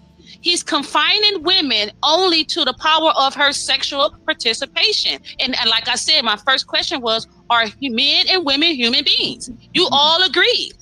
So if we all agree that men and women are human beings, how can you confine me as a whole human to my sexual participation? Most can't, because most men treat you like those people I just described earlier. They want to use you until you're not usable. And I'm not saying all men do that, because there are those out there who actually want a relationship. There are those who actually want to get married, who want to treat their lady like the queens that they are. but it's starting to get dynamic. Starting to get a little bit dynamic. Starting to get a little bit crazy out here in the streets. It really is. I don't know what it is. It might be the Patron, might be, the F-Padorbian or whatever they call that stupid ass drug that they tried to put on George Floyd. I don't know what it is. But like I said, some of these females on these YouTube streets get disrespected a lot. A lot. Don't let me get started on Anton. Please don't let me get started. I could actually answer that for you. See, because I was up here, chill. Let me say this real quick though. Y'all really like if we're coming for clarity, get clarification, because he never said the only thing y'all have to offer is sexuality. Sharon asked him to name some things. The first thing he named was basically stuff, and then that kind of became the topic. It was never him just saying he wanted to say the only thing I got to offer. You can't make the double-minded, man. They are afraid for us to just hold a position. So as soon as he says it, and he said it a second time, and now we understand his position, this is when y'all get defensive. I don't understand. What is the problem? You are a man, be one. You got a position. You think that women is only power is vagina. Fine, stand on that so we can have a conversation. So the men that's out there that understand that you are. Yeah, if you just want pussy, just say so. Just say so. Just say you just want some pussy and depending upon the woman, I mean, hell, she'll give it to you. Then again, she won't. But be honest. Just be honest. Not making sense, or maybe some men that is on the fence, we can steer them in the right direction. That's I've been explaining that. Y'all just don't want to accept it. No, it's like, is it specific? Are you talking specifically about a extreme coercive type of power? Like we're talking about like physical abuse, the ability to make someone poor and dilapidated. Is that what we're talking about when we talk about power? Or are we talking about? Okay, what are we talking about? I'm glad you asked that. So, can you tell me what leader abuses somebody physically or emotionally?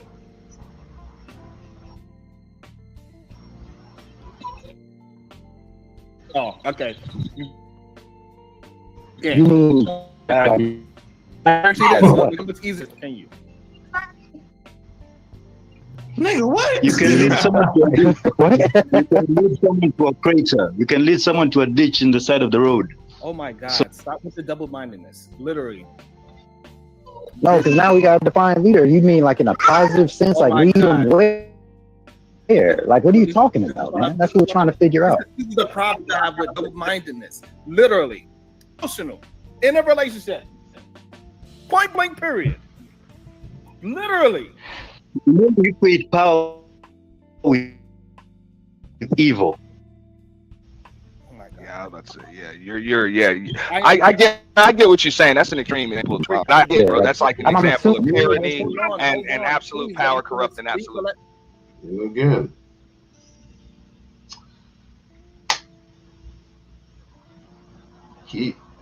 I can't say I want to disagree with him, but in this situation, okay, let's just say Ike Turner and Tina Turner.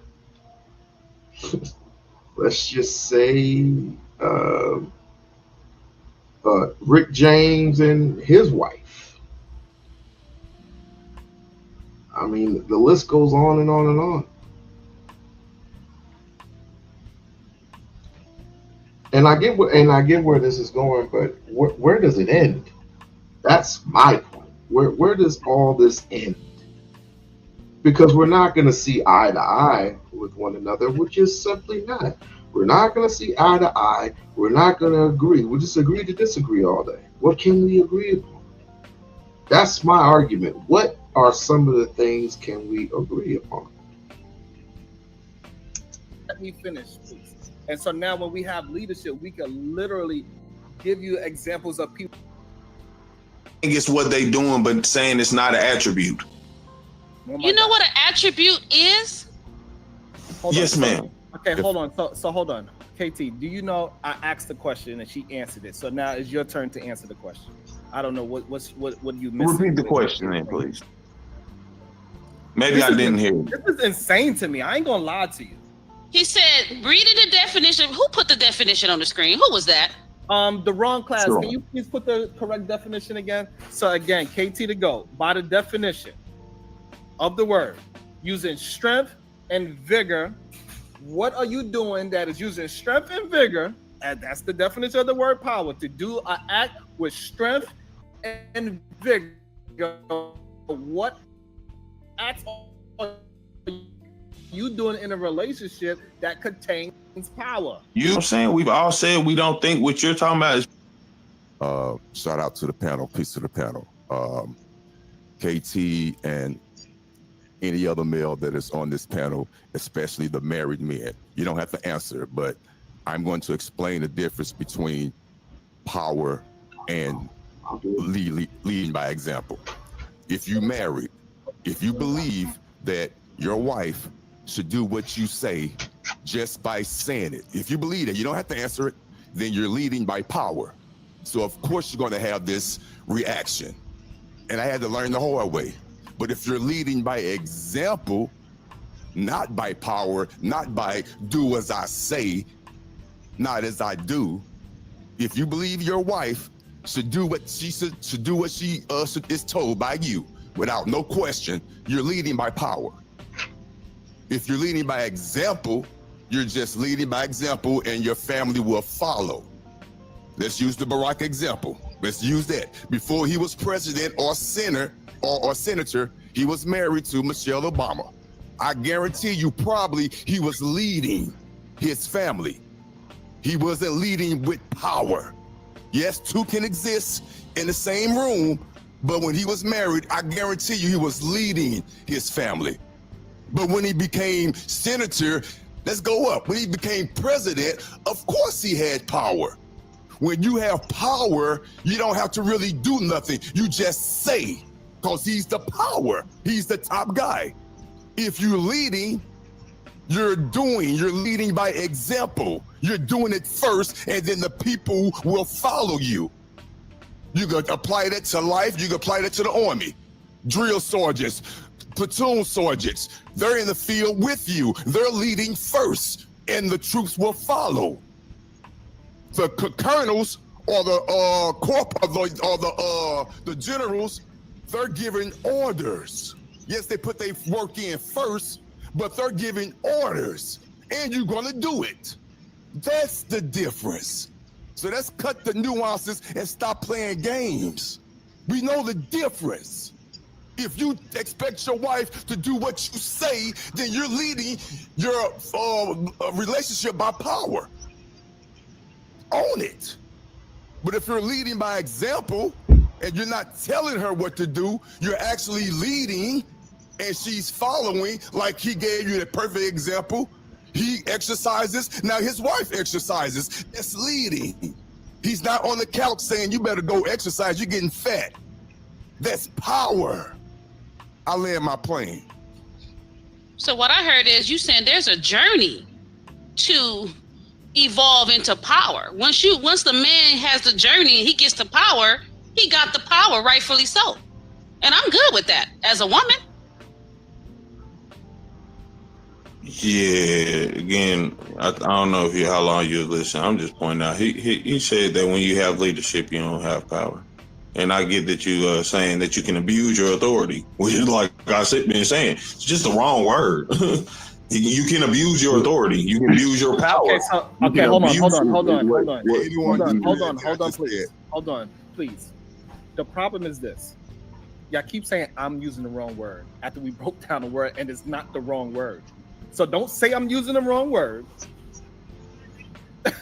Don't say Elders, you okay? Elders, you don't gotta run, goddammit. I didn't want to say nothing, but okay, like he saw it too. All right, cool.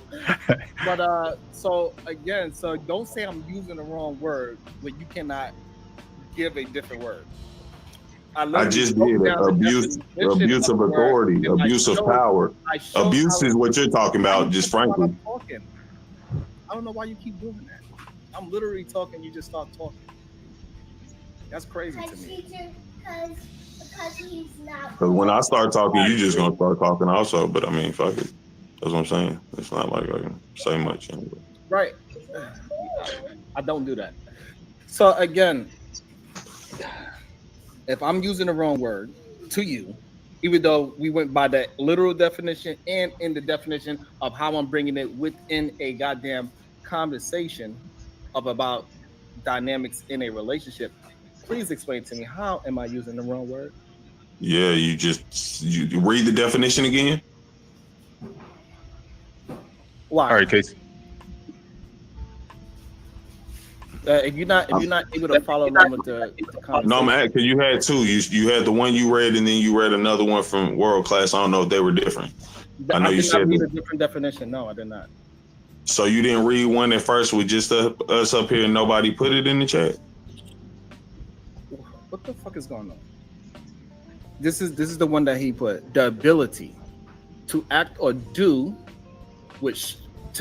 strength, vigor, or might. Now, what things you do in a relationship that you have the ability to do with your woman that has strength, vigor, or might? And what is it? Yeah, anything. What the fuck? Strength, vigor, might. What the fuck? Let me go in this, man. Let me go. So I actually want to get your idea of like what happened here, Sharon. So when it comes to a power dynamic that happened with me and my wife, I want to get we worked at the same job.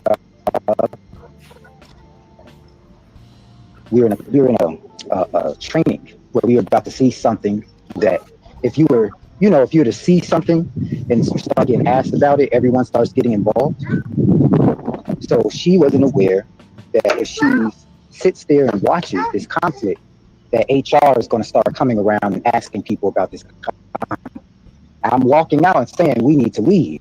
I did it twice, and then I used my physicality. I grabbed her and we just moved out of there. And just like I predicted, HR starts going around and starts figuring out who sees what. Now, how does power relate to that? I don't know. Well, I can say that your ability to use that power in that situation was to save her job. Is that what it was? Yeah, what ended up happening was HR got everybody involved. People who seen it, they explained it, and they just chose to lay those people off. And anyone who's involved in that.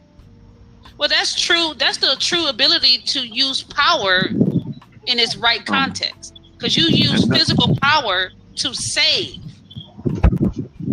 So yeah, you did the right thing, in my opinion. Yeah, but going back to my point, that's what I'm saying. Power is an everyday thing. I'm just pointing out how you making it right. Or where you use it externally. That's not what the discussion is about. Yeah, going off the handle, and I had to handle some business real quick. Hey, Commander, how you doing? So this whole thing, this whole concept of control, of submissiveness, power, and respect. You're trying to get a piece of pussy just to say, "Oh, I got it," but you're trying to get it from a woman who is expired not just by her looks, but by the resources that she withholds.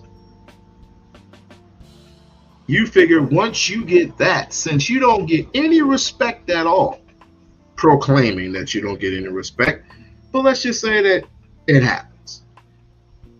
You proclaim, not every man, but men proclaim that their respect is shattered.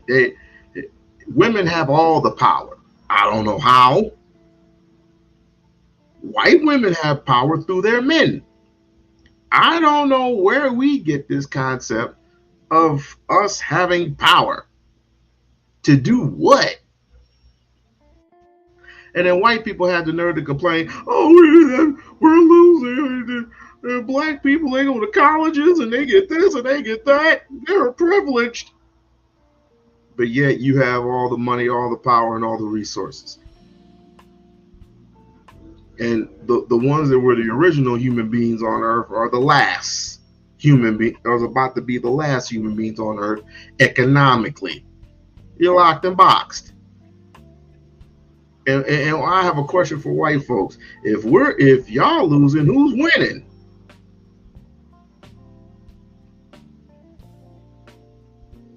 Who's winning? Ugh. That's why I say this is much, much bigger. All this P. Diddy stuff is nothing but a distraction. This is nothing but a distraction, ladies and gentlemen.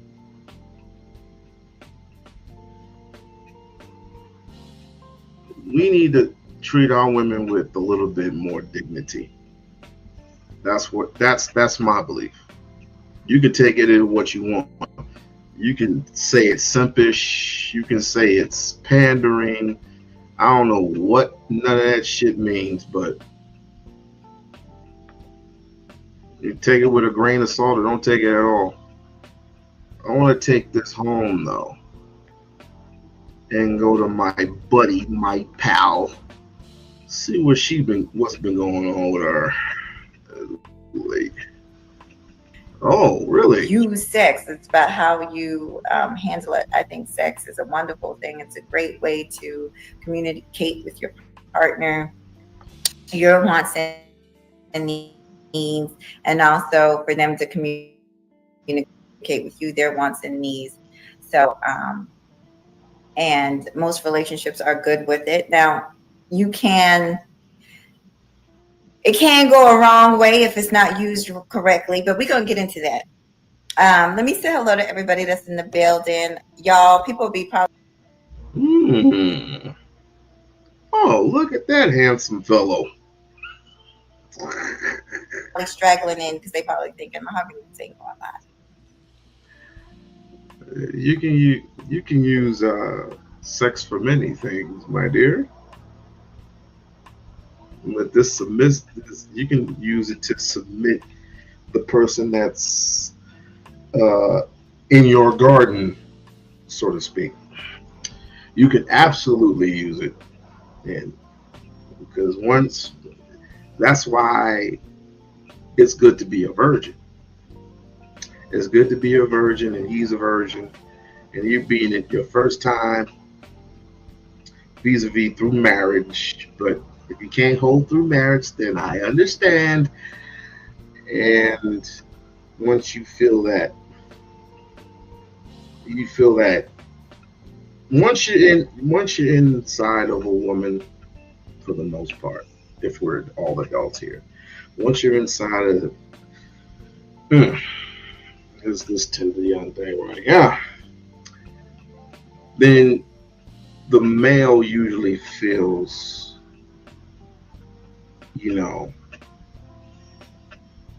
feels a little different in a spiritual sense, in a more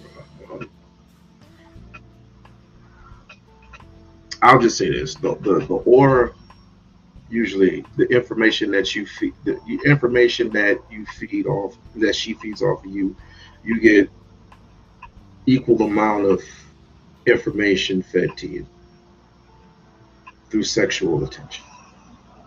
She has your energy, you have hers. That's how it's perfectly balanced. Now, if it's used in the wrong sense, that's why I say it's not healthy to have sex with everybody, because you have their energy. You can literally bump the shit out of somebody that just has a body, just has a banging body, but an ugly face. You have her energy. You have her energy. It's not good trading energies. I'm just starting to figure that out, because I myself have made mistakes in the past, and wondering why I'm having self-doubt. I'm having this, I'm having that. It's the energies. How do I get rid of it? Don't have sex. Fast. Start fasting. Start repenting, sackcloth and ashes. Start eating clean. Start eating healthy. All that are going away some. But it's not good. It's in the West and Eastern civilization is good. I guess is good in their culture. If I was in my 20s or in my 30s, I'd be like, let me try it. But I'm not in my 20s, and I'm definitely not in my 30s. The reason why they do it is because of the I can't really say for the sake of me saying that people have their own preferences, if you will. Here in the Western civilization, it's one man, one woman. And people want to be in, what's it called? A monogamous, not polygamous, but is it monogamous relationships? However that is.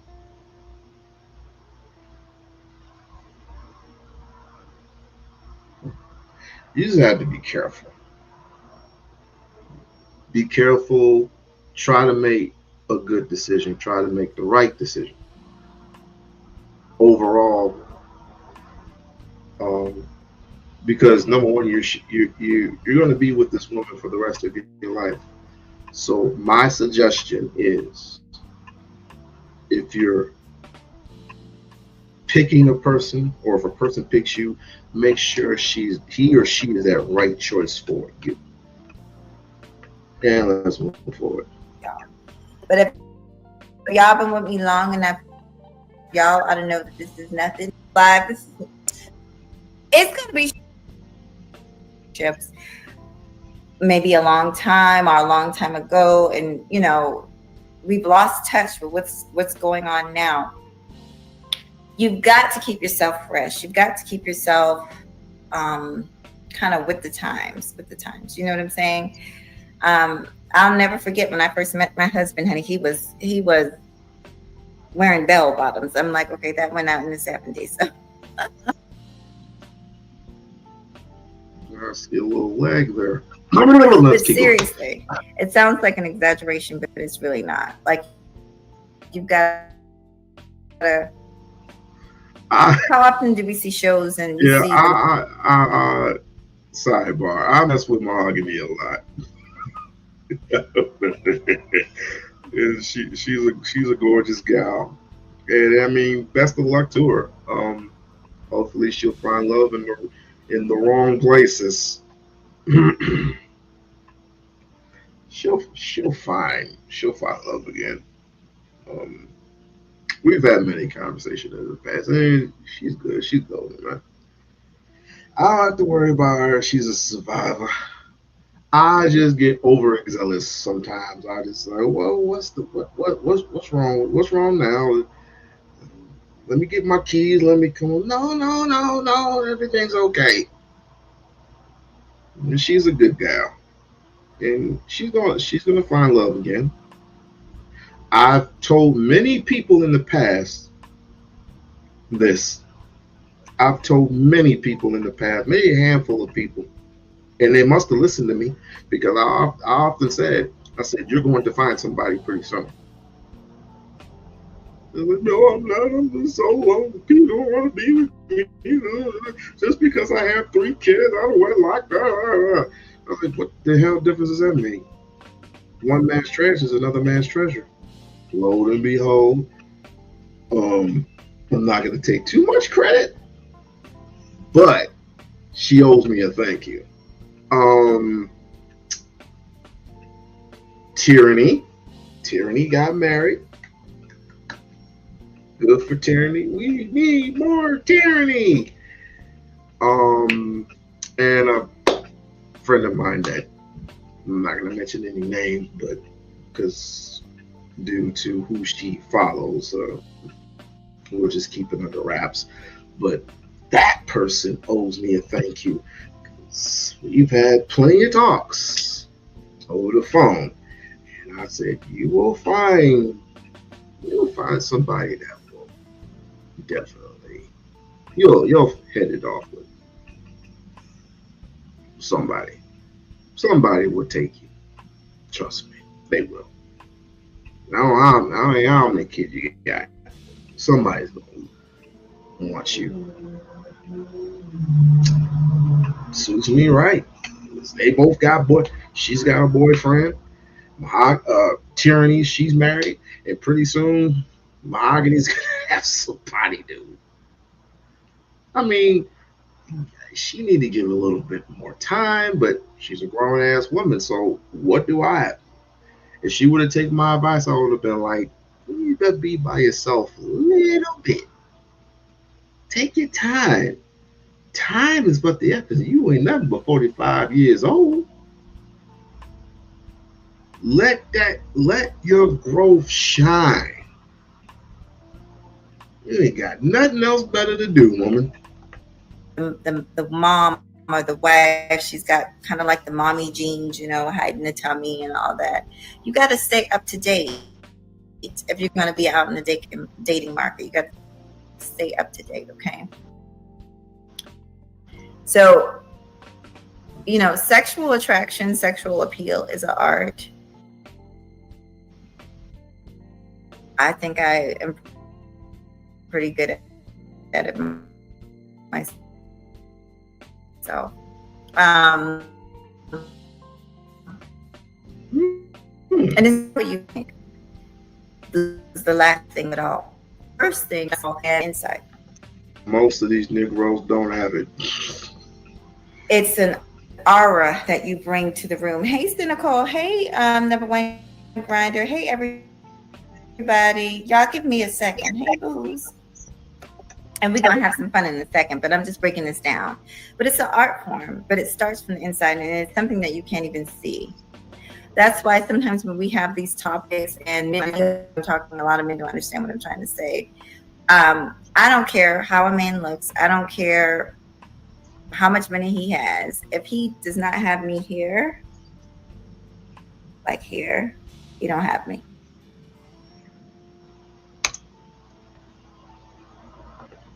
No, you're wrong, Mahogany. It's about here. It's about here, damn it. It's about the coochie. We want the power. Never mind the white man. We want that chocolate tie. We want that chocolate. We want that damn crawfish. What does Shannon Sharp say? Open up, you'll submit to me.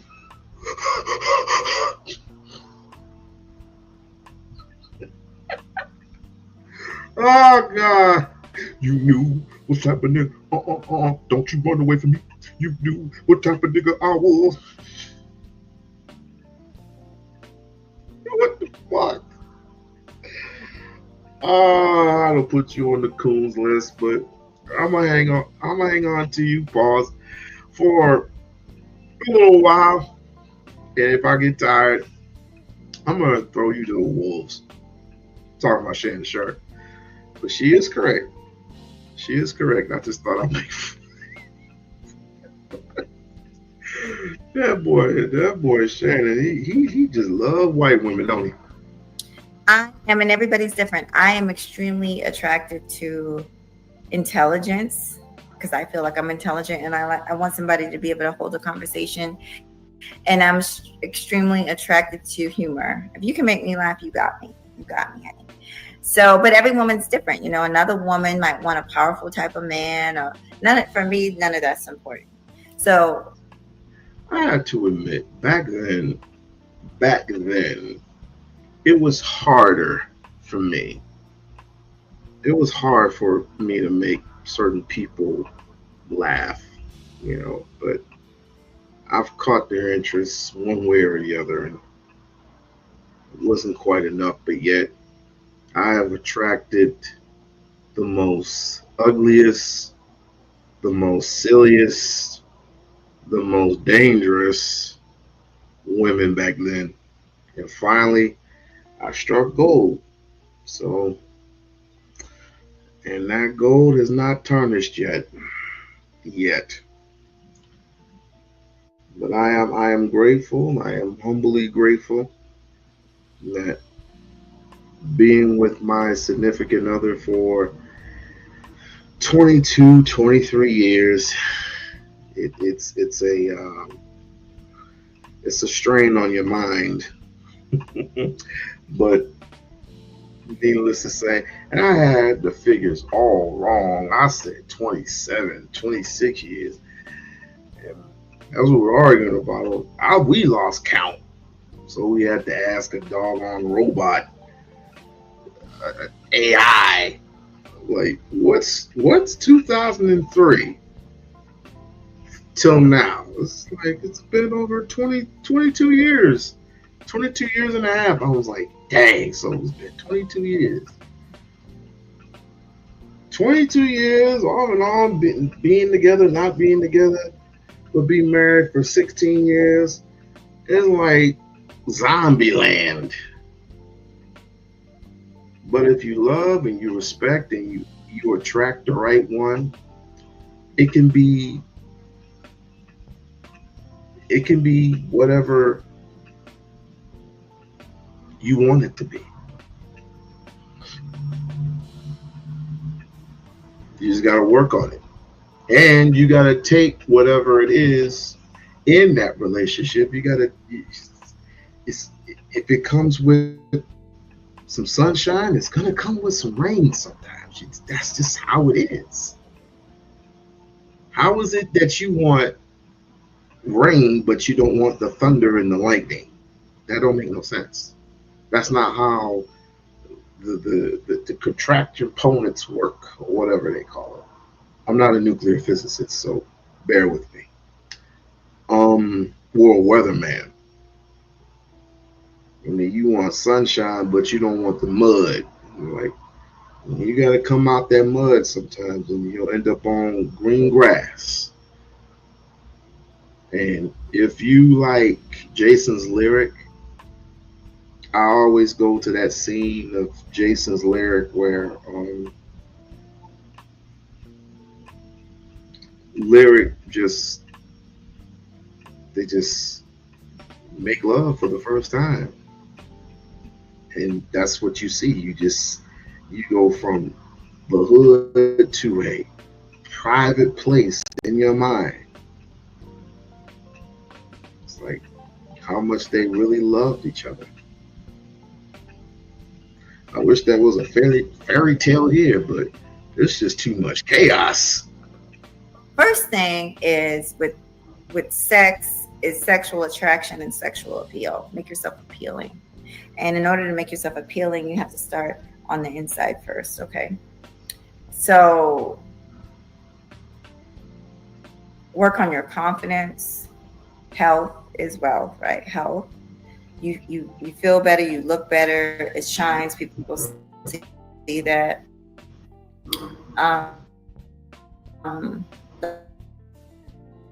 That's why I'm so big into fitness. It's not because I like this, it's because honestly, age, I don't have a choice. And by the way, that damn it, she is not fat. The booty may be fat, but she is not fat. She is perfect where she's at. She needs to stop that.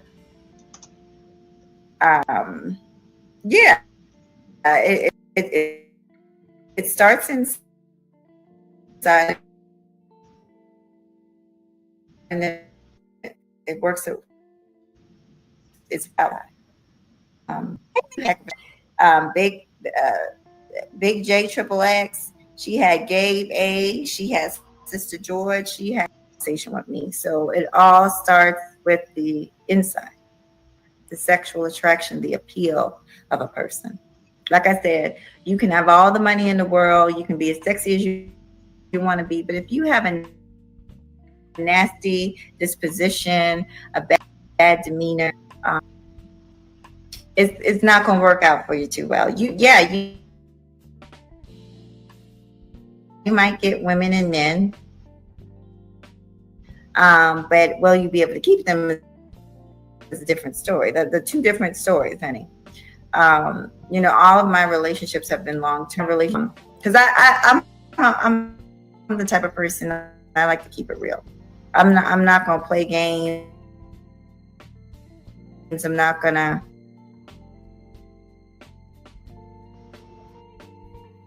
if you're real with me, I'll be real with you. So I'll keep the back burner, and we're gonna do that. It's over. It's over. It's over. It's over. Want sex? They just want to get into them draw. They just want to test. What is it called? Test drive the car.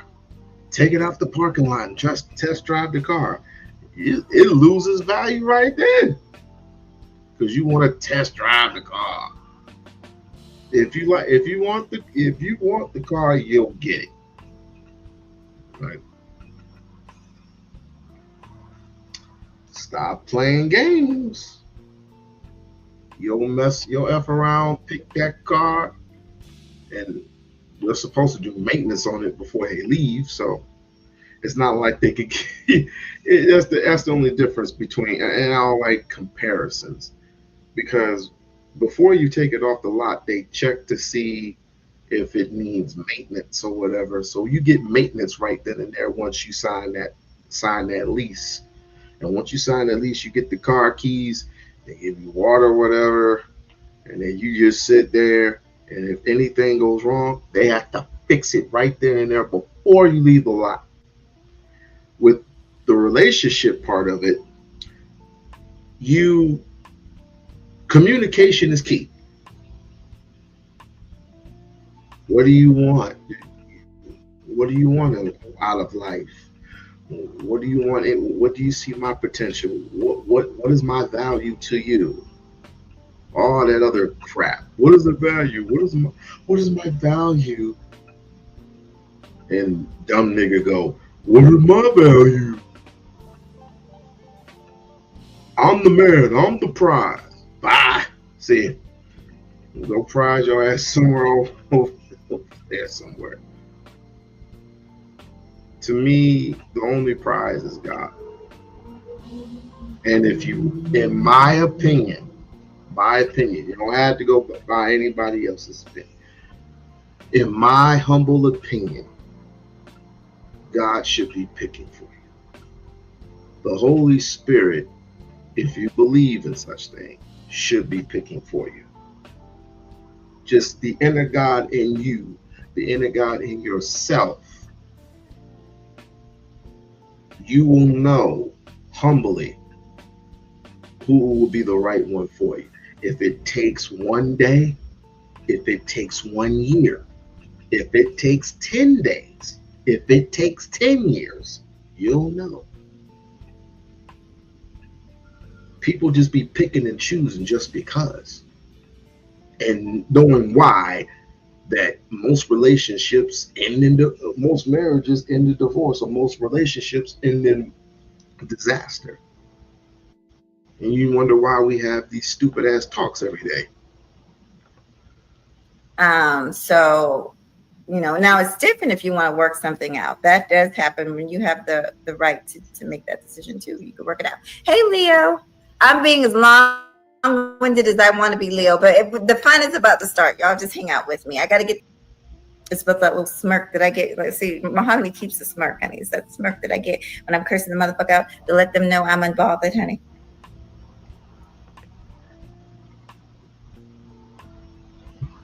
To be perfectly honest, I like it when she cusses.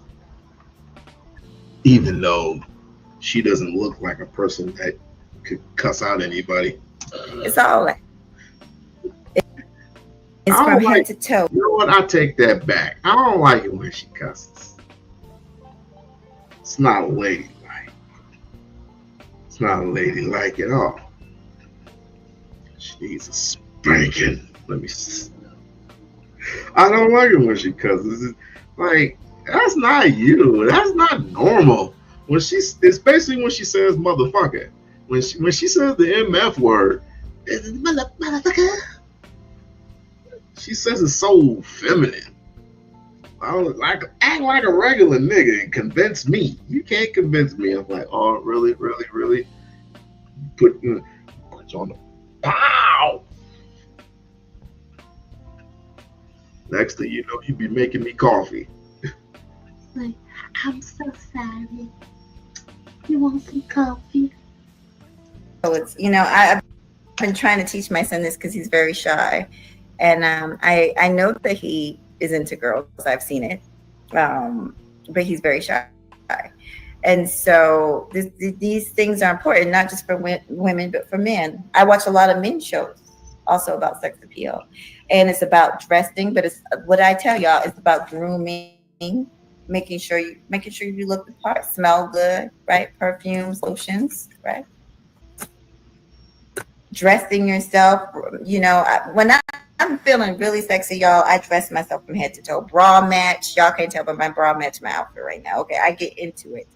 And, it's all, like I said, it's about making you feel good. But everybody has something that turns them on. For me, it's the mind and humor and a pretty smile. You got a pretty smile, you got me. I saw this dude singing, and when I tell you, I think there was, y'all, okay, can I be frank, y'all? Can we be a little nasty tonight? But y'all might have to change. Oh, shit. God dang it. Why did I turn my head to the right and there she is? God dang it. Shit. What happened was, I went to the wrong video and you were in the algorithm and something's wrong with my computer. Oh shit. Nah, he left. But I accidentally went to your shit.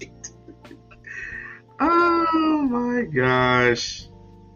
It was an accident. She might as well do it. Here to do the thing, okay? I mean, he's just. But it's like I said, all jokes aside, she'll be fine. She will be just fine.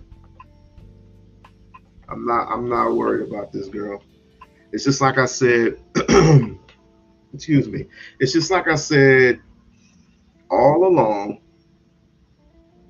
And there has been a handful of people that often said, I'm not going to find anybody new. I'm not going to find anybody new. Nobody likes me because I have 2, 3, 4, 5 kids, blah, blah, blah, blah, blah.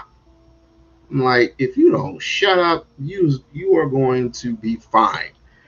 Sooner than later, Tyranny got married, and a friend of mine that will not be mentioned, she got a boyfriend. So, boyfriend that even are in these spaces. I know him, not personally, but through other means.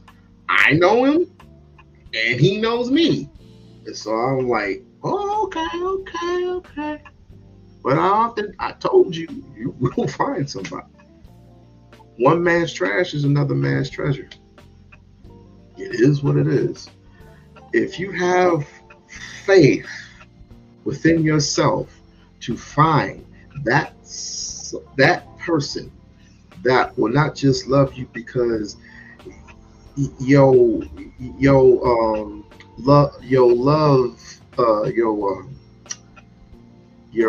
I don't want to say yogurt box, that's Zoe's word. Your every being. Too late. You're too late for that. Your every being. I can just make an excuse and they'll just write it off. Your being, your your godhood is being tampered with the wrong person, and I just lost all train of thought. I'm not ladylike in these spaces. Can't be. No, yogurt box is Zoe's word. My mentor always uses yogurt box, but he's very respectful. He loves women just like I love women. Hell, I wish I had Zoe's mind. That's all that boy does is read. That's all he reads. If it's not like books on Krishnamurti, it's sexual books. If he's not writing his own books, which I do have his book. Oh, it's right here. If he's not working on his books, he'll read other books. But his favorite person is Krishnamurti. That's his favorite person. You say I'm not ladylike in these spaces. If you don't cut that shit out, just knock it off. You're just fine. It's that good. He's that good. Hold on. I got so much shit up, y'all. Let me see if I can find. Let me just pull up another one. Y'all, I had all this stuff already pulled up. Just that bullshit I be talking about. I'm gonna find. You know I ain't shit. Just say I ain't shit. Say it in the chat. We-On-Loc ain't shit. We-On-Loc ain't shit. Damn YouTube. When do you? Thank you.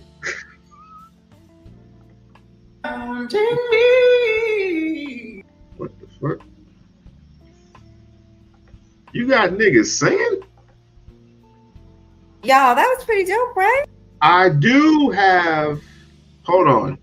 I do have. It's dragging a little bit. I do have some song requests for y'all. I do have some. I do require you to listen to a couple of individuals. I do require you to listen to did Dwelle? Never mind, it might be my internet. I do require you to listen to Dwelle. I do require you to listen to Sir. And I do y'all remember Sir. Don't sleep on Sir.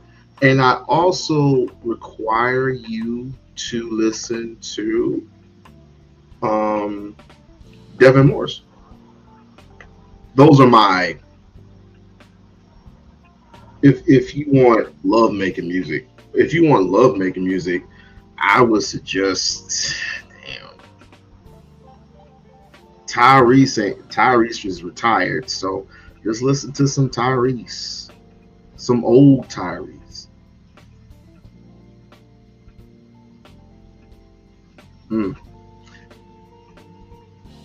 Love making music. You gotta add in so many attributes. You gotta add in ice cream. You gotta add in roller coasters. You gotta add in private places where you and your mate both can be together. But in today's society, it doesn't necessarily have to be in one place where it's a whole bunch of noise and you and the person that you're with can't think. No, you need to be someplace where it's not so loud. I would go to a jazz event in person, on a motorcycle. That's pretty dope. Yeah, he could sing. I've been looking for him like on TikTok, looking for him on other social media because that's an old video. That video was you and Trish is in attendance. Smash it. Yes, my dear. Smash it. And I'm You okay? I'm on the bottom in the picture. I don't like that shit. I'm on the bottom. This was Trish. This was last I need minute. to be on the top. I need to be on the top. I need to be on Hey, top. Trish. No. Okay, Mahogany. I'm I not just getting had in to trouble. get up. But wait. I had to. I was like, last nigga, what minute. am I on the bottom? When did I become a bottom? I thought you liked it on the bottom. Don't mind me. This was last minute. I wasn't even planning on it. I was just, I was doing some stuff. A lot was going on, and I said, let me hurry up because I was signing papers. I'm signing papers you for. hurry. You just threw me up in there on the bottom. I wasn't. It was last minute. My bad. I mean, all the chocolate girls always get the bottom spots, and we're the best ones on the list. Like, nigga, what? I wouldn't know that, Trish. I would not know that. Why not? I'm not married to you. I would know. Okay. Corey, I'm trying to be a good boy here. you're supposed to be. You're married. I leave. Hey, it's just like Anakin. He had balance. He had good and bad in him. We all have that. Sometimes we make mistakes. Sometimes we make bad choices. But at the end of the day, it's up to you as an individual to make the right choice. Sometimes. Yeah, you had a bad choice with putting me on the bottom today. Would you like to be on top or would you like to be on the side next time? Top is good. It's all about positions, right? Smash it. Okay, I just wanted to come up here, troll you a little bit. How are you doing? Yes, I'm fine. How are you, babe? Splendid. How's the family? How's the family? Very well, thank you. Hopefully I'm not giving anything away, but you're still going on this trip, right? Are you ready? Yeah. Yeah, I am going on a trip. A lots have changed. However, are you ready? Just be ready. Okay. YouTube Streets Awards. We're aiming to be in New York City again. Okay. We're splitting it. So you come into that in New York? Only 100 people. When is it? October 26th, a week and a half before I go to Belize. I'll try to make it. I just started a new gig, so we'll see. Yeah, it's on a weekend.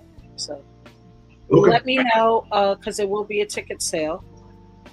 And I'm not doing any, I can tell you where to book for a hotel, but I'm not making arrangements for everything. You don't have to. Yeah, so it's easier to just do the YouTube Streets Award. It seems like a lot of people are concentrating on that. And I'll concentrate on Secret Island Vacation Belize, November 6th through the 10th. Mm-hmm. Hey, so we're going back to the original plan that I had before, the lollipop dude show up. I don't want to get into all that. Well, please, God, no. I'm just letting you know it was initially in New York, and now I'm back to my original plan, opposed to this fugazi-ass new. Anyway, what else? Question. Nope. How long have you been cool? Where did y'all? How long who been cool? Me. About a year and a half. A year and a half? Okay.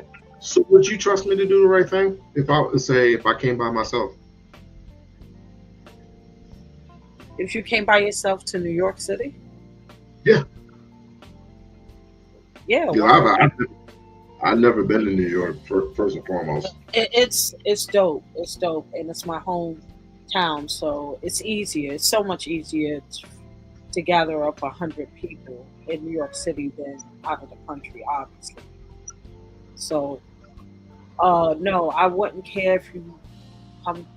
You know, it's a lot of fun, right, Mahogany? Hell yeah, they're gonna have a blast, and everybody's been pressuring me to do it in New York again and just do streamlinings, post to 600 people, 100 people, and we'll have an idea. So it'll be fun for everybody. What's the difference between New York and Vegas? I don't like Vegas. I used to do Vegas when I was in my 20s, Sin City. I feel safe on my home ground. Somebody told me that they wanted me to go to take the U2 Street towards to California. I'm not going to Babylon with this. I need to be in New York. Do you understand?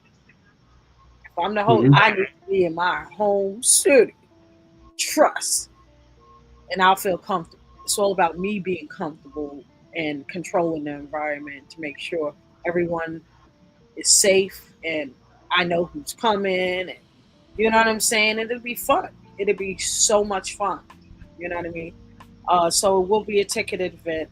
I lowered tremendously because we're getting a much smaller venue, but it's nice.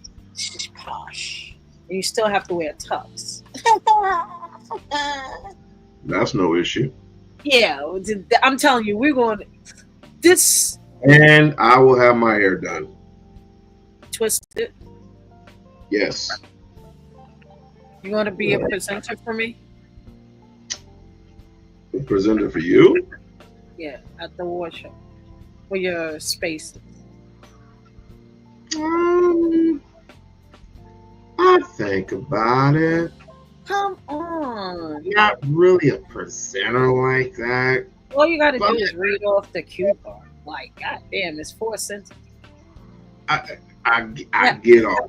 I get it. And then I need like real blackness representing this brand. We blackity black. Mm-hmm. So you and your little swag coming up there with the twisted, fresh, did dreads and representing black excellence with a tux on, saying yeah. And a whole bunch of niggas hating on me. Yeah. You will be presenting the award that has nothing to do with your category. Because you know what I sent you before. It was going to be in Belize, whether it was in Belize or here, you would still be honored. So you are an honoree, but I need you to present the other category. You get it? I got it. And it's a smaller category. To me, you're like the big dog of the sector because you're the most conscious. Even though you are rough around the edges with your verbiage on YouTube, I get you. I get you more than anybody. You know what I'm saying? So everyone makes mistakes, and that's why you're around me, because I'm Mother Earth. No. I need you need a perfect. You need perfection. So are you trying to say that I need to read more books? I'm sorry. Are you trying to say, my dear, that I need to read more books? You need to travel. Read books and travel.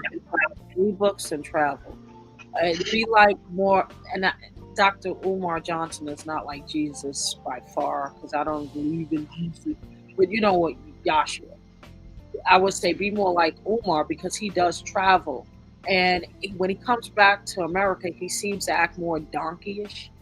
So I really wish he would tap into his Pan-Africanism and that he does. He doesn't, especially when around us. When I see him, he does. See, the thing is, you see, it's a difference from him on social media than doing the rest of it. that's the Umar that I'm enthralled with. Like, that dude is amazing. But I see that he has to see that doesn't get the young people's attention. So I see what he's doing, right? Yeah, it's people say the same thing about me. They hate when I act a donkey on YouTube, but they know who I am and they get it. Some people do. I get him because that's what social media calls for. But when I listen to him, he's like the closest thing to our generation civil rights leader out of everybody. And I think a lot of people hate on him about that. Like, he beat out Tariq Nasheed. He beat out so many people that try to be that for the community, to be relatable to some person. And I know Umar gets clowned a lot, but I'm like, these niggas are, the COON. That's who wouldn't get it. Real black people don't understand their Africanity. They don't understand who they are. That's why they try so hard to put the man down. But if they really, they can. I love it. Like, he is resilience on 10. You know what I'm saying? So he could do no wrong with me, but I wish we would see more of what I'm used to seeing of him on social media. He's never going to do it that way again, because he would lose so many people if he was to take it circa 2010 on. You know what I'm saying? I never doubted him. I never doubted him. I never doubted him either. I just knew what he was doing, and people don't understand what social media calls for. He knows it. That's why he has a whole sector that he don't even come to. YouTube. Yo, he's brilliant. He's brilliant. Okay. You know why? Do you know why he wouldn't interview with most of the people that were in my sector? Well, were in my sector at that time. I wouldn't do it either. I wouldn't do it. You know why he took? You know how he took a chance with me? Because I wouldn't fall for the bullshit. Well, the thing about you, right? And this is the realness. You do have an honest spirit about you. Very nervous sometimes, but honest. And I think coming around certain people, they try to infect you with their poison. And the good side of you is fighting good. But that bad side of you, Wally, man, I saw a clip like last year. And I was like, I think this was on Bali X. I was like, I'm sorry, but we can take that. You did that. That's when I was like, this guy is for me. The thing that you despise most is the thing that I like the most. That's what you like? That's why I've been sticking to you like white on rice ever since. Notice that? You like that side of me? Because that's what these niggas need. They deserve that shit. Good ass whipping, virtual ass whipping sometimes. I'm big B sector 8. What? Slap these bitches back into oblivion. Who are you talking to? That's what I like. Yeah, all that. I ain't faking. Yeah. You know what I'm saying? Because they deserved it. They deserved it. They all deserve it.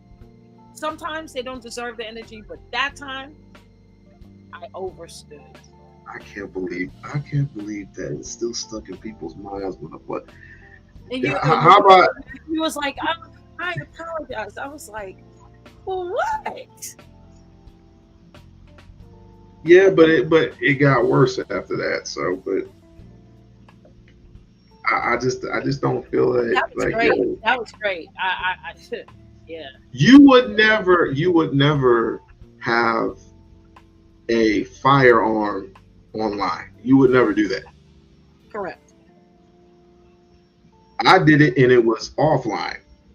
But Oh, really?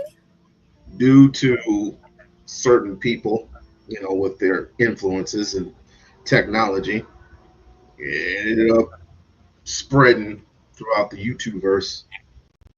It's like, look at him.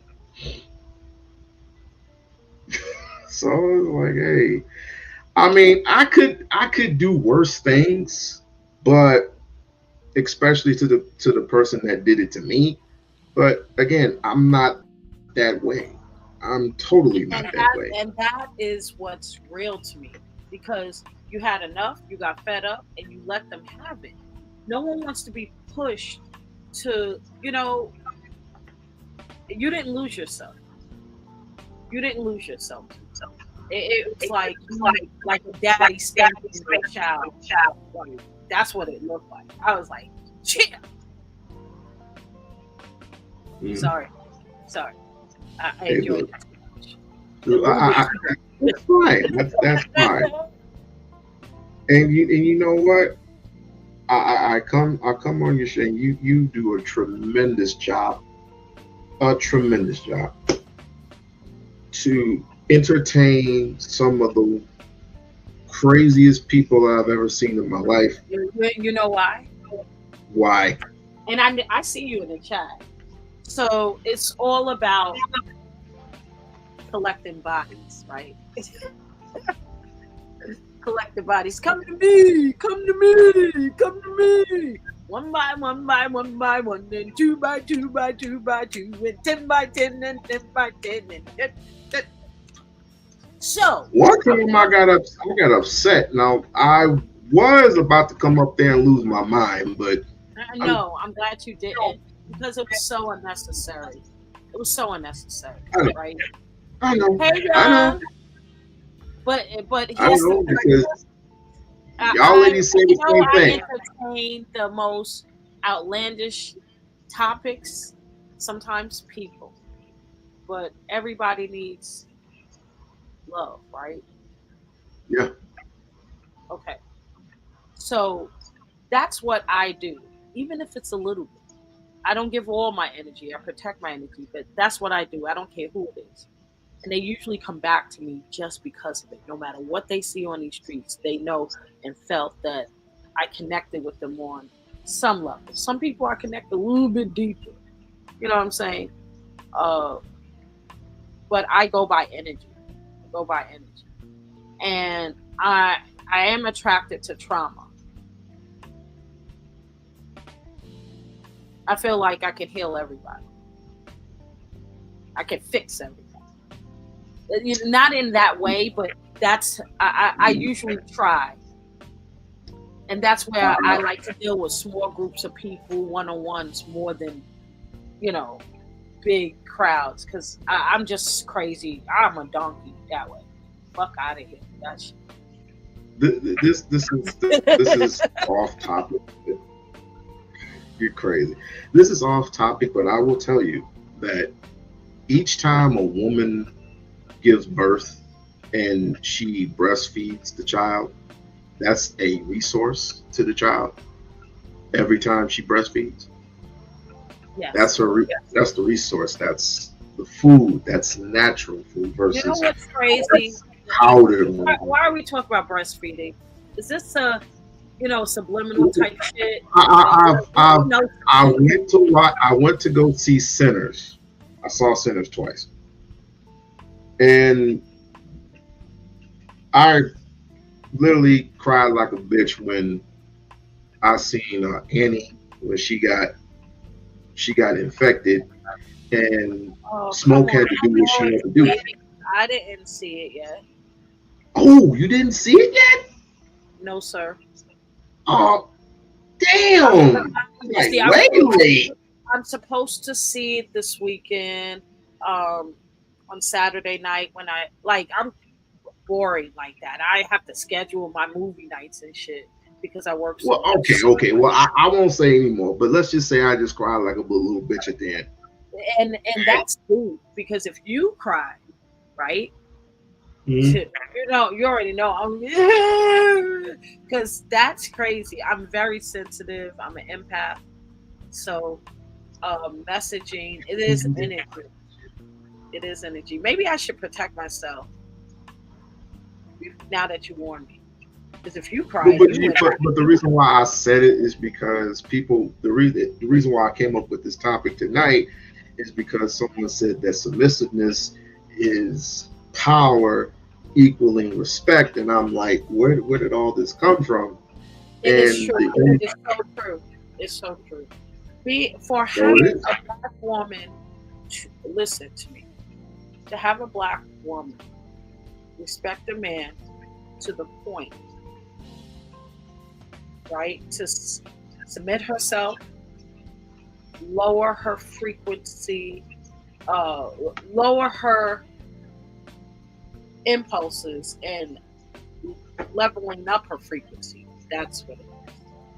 It is very powerful, but a lot of men who, again, going back to trauma, who are afraid or turned off by women who are aggressive, that is the biggest gift, right? To have a soft-spoken, intelligent woman to shut up, listen to your thoughts, knowing that you're wrong, knowing that she disagrees, but she could just yes you to death.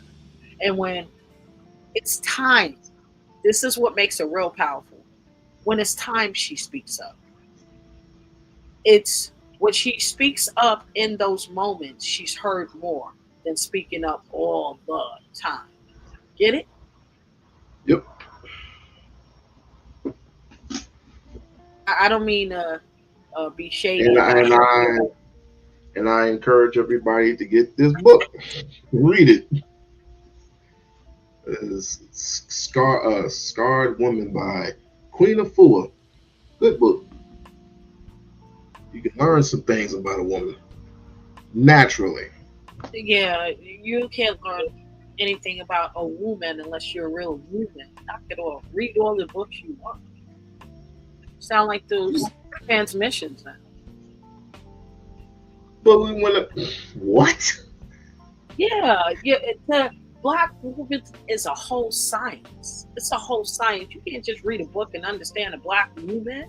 You got to be with a black woman to understand a black woman. You got to study a black woman. You got to love a black woman. You got to cherish a black woman to know a black woman. And you don't think I don't do that now? Yes. Do you know who I am? Unfortunately. Watch your mouth. Wally. Watch your mouth. You gotta wake it up a little bit. I'll tell you some goddamn stories, boy. But I already know what you about. Knock it off. I am no spring chicken. I know exactly what's going on. What to do. You better knock it off. Yeah. You haven't been around me long. Men are so predictable, though. You guys are like knockoff women. You really are knockoff women. Sorry. Smash it. Elaborate, please. Really? All I have to do is say, wow.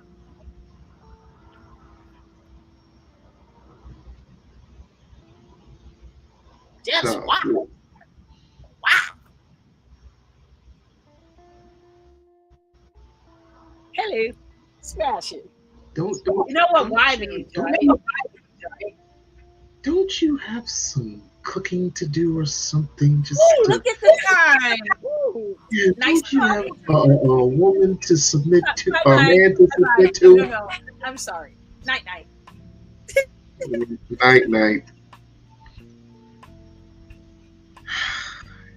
She knows everything about me. Whatever.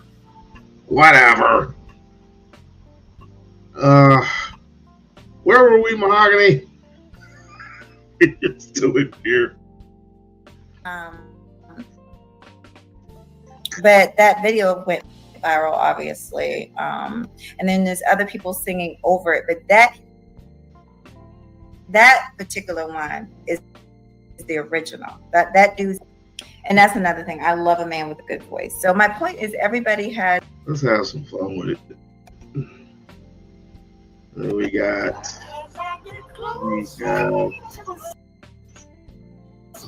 4 minutes.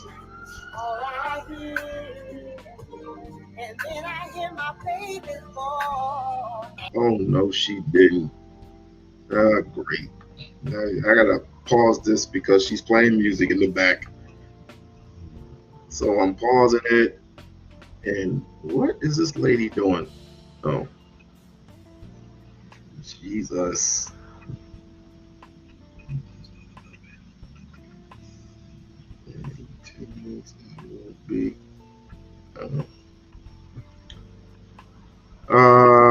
What are you doing? What are you doing? Because you got music in the back. Fair use, fair use, fair use. Well, of course, again, it's like I said, this woman is definitely a wonderful individual, and I hope she finds happiness. Shouts out to Shush Trish that was just on the panel harassing me. Shouts out to Mahogany Roots, who just walked in on me while I was talking some ish. Commander Young Rella's in the building. Oh, is she lotioning herself? Oh, trying to show the people some action, huh? Okay. You know I ain't shit, right? But that's what you want. You want a woman who is very sexy, very, very intelligent, very knowing, noble, loyal, and women like that. I mean, all the women, even China. Shouts out to China. You gotta treat these women like they're a part of your kingdom, man. That's all they ask. Now, of course, you're gonna get those that need to be at the bottom of the lake. But for the most part, simp or not, I'm telling you the honest to God truth. I'm telling you the honest to God truth. These women are your source to a better way of life. Hell, they come from God, for crying out loud. And the only thing you is your resource. This is the reason why niggas remain single, I guess. Welcome. Yeah, this one I just played is the remix by what's his name? Big X, The Plug. He's really good. I like his album.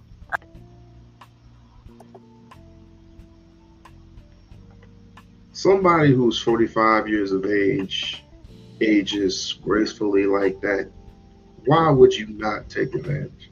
Or I want somebody young, somebody who doesn't have their minds developed yet. What type of sick ass shit is that? You know why they go back and you know why they have all these what I want to say, people in the chat? Because their minds are elsewhere. They don't want to get on. They don't want to get on with somebody who is going to talk real to them, who's going to talk some sense into them. And you gonna get these dumb niggas that come in the chat talking about, where can you find these women that are submissive? Where can you find these women that will tip? The waitresses and stuff like that. Where you gonna find a woman who actually waitresses who are very mild-mannered and very polite. I said, I get that service all the time, dummy. Where do you live? Vegas. I need to move there. Why? So you can pollute it? You can get service like that anywhere. You're treated like human beings. If they're having a bad day, talk to them. Feed positivity into their being, into their person.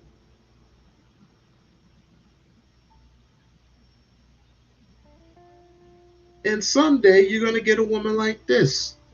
You're going to get a woman like Trish. You're going to get a woman like Bronny. You're going to get a woman like China. You're going to get you're going to get any woman who will satisfy your every person, your every being, your inner child. Your inner child is, oh God.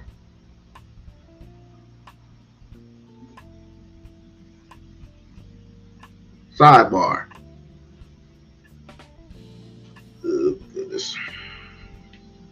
Give me a second.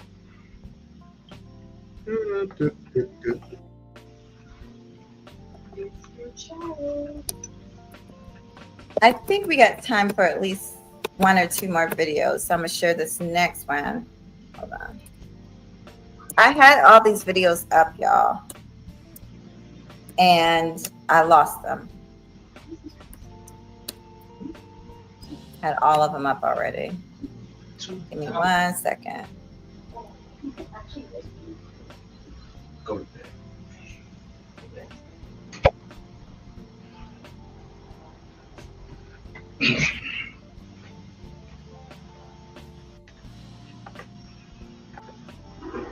Oh, damn.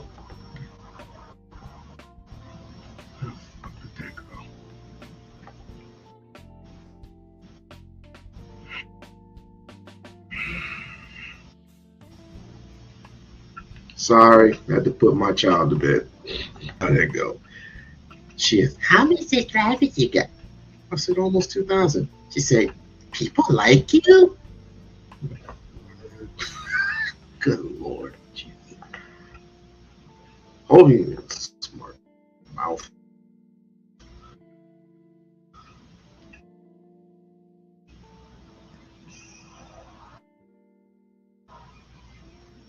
I don't know how many people I can convince that there's a good woman out there for somebody. Somebody for everybody. But if I can't convince you, then niggas can't convince you. Yes, I said it in that term. Niggas cannot convince you because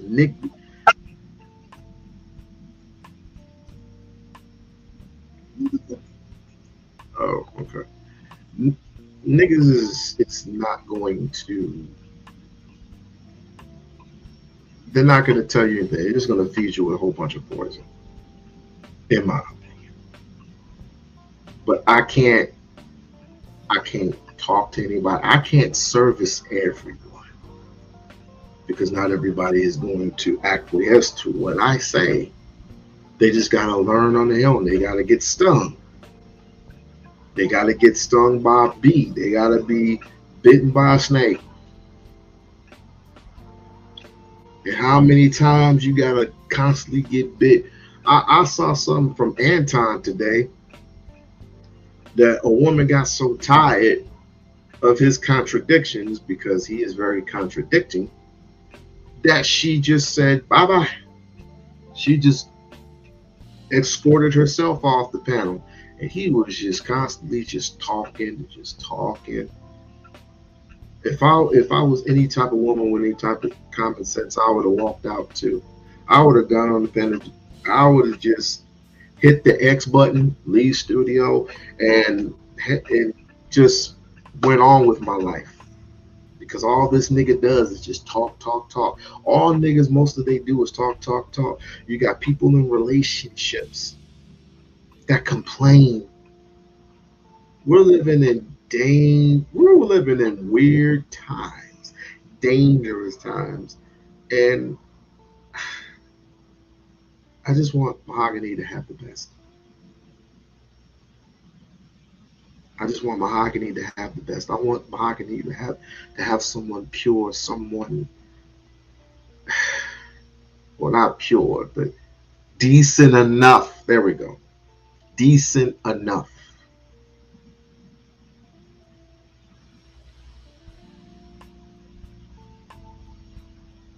But I'm only one man. I'm only one man that obviously is by his lonesome. And I'm proud of that. One day,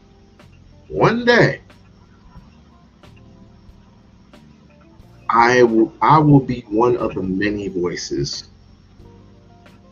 And that's why I have the lock sector. I said, I will be one of the many, not the loner. I will be one of the many voices that will get other voices to sing the right tune. I will give out certain spoilers of Sinners, but since Trish didn't see it, I don't know if Young saw it. I don't know. So let's just say I want to be the juke joint that everybody comes to. And it wasn't very many. I want to be the juke joint that everybody comes to that just has a good time.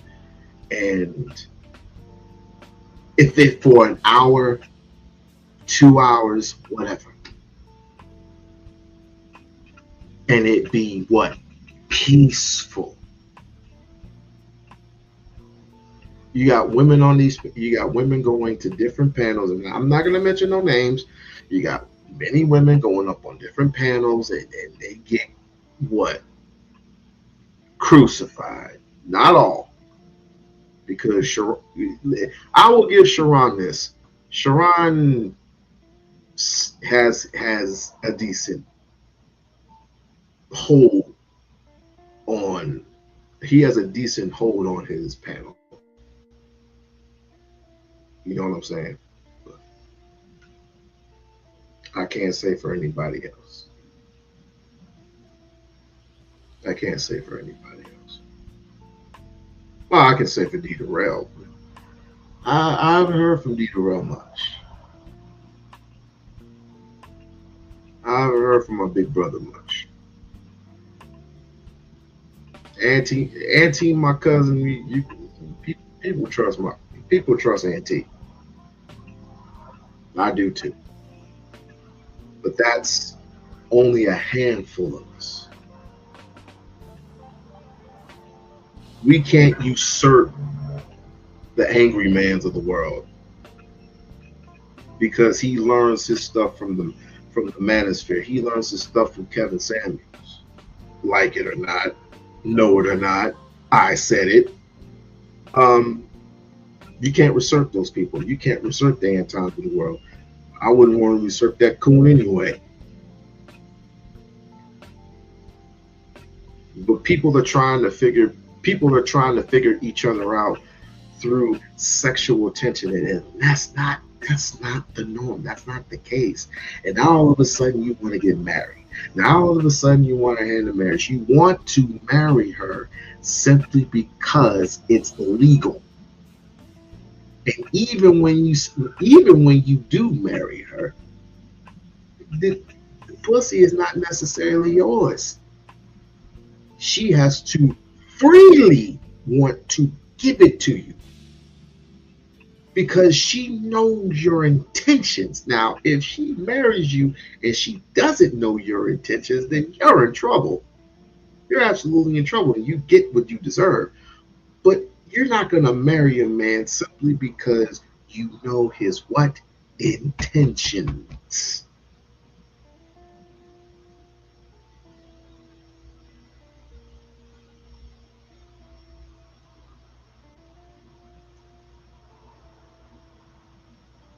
I wish her the best of luck. I wish all of y'all the best of luck. But the submissive shit is meant for the right person. Power, in my opinion, power comes from the both of you. It's not respect that comes out of this. Submission and power should equal love, not respect. You automatically get my respect when I first meet you. That's the truth. You automatically get my respect when I meet you, until I can take it away from you for whatever means, or if you piss me off or something like that. But if the evening goes good, and it's the second, third, fourth date, we're a couple now. We check on each other as much as we can, because due to our schedules and everything, and all of a sudden, one day I pop the question to you and you say yes, and we're off to the races. It's simply because you love me and respect me that much. But once we are in our marriage and we are glorified through global analyzation, you are in love with me.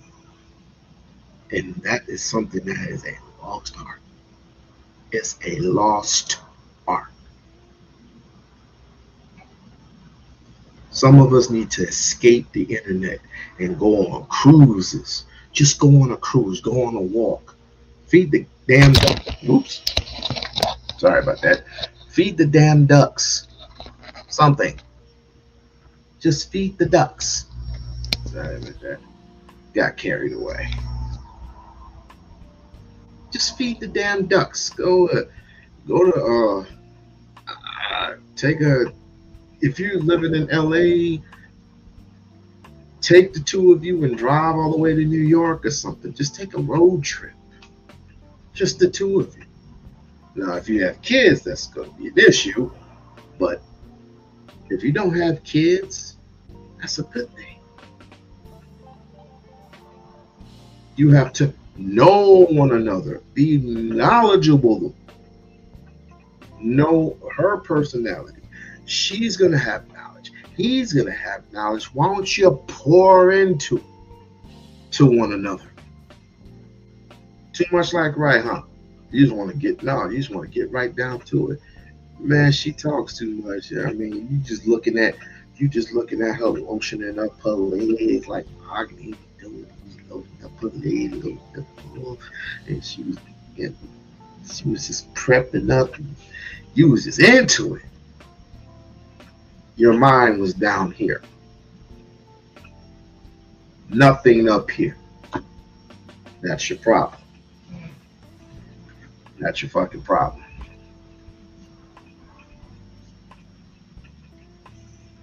Well, nothing about that.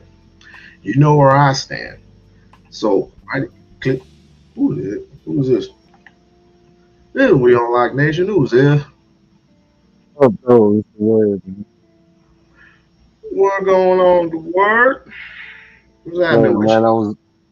I've been in and out the chat. I don't think I was putting the kids to sleep, but I was listening to a lot of the conversation and it was talking about like submissiveness and power. I think a component of power what people missing is control.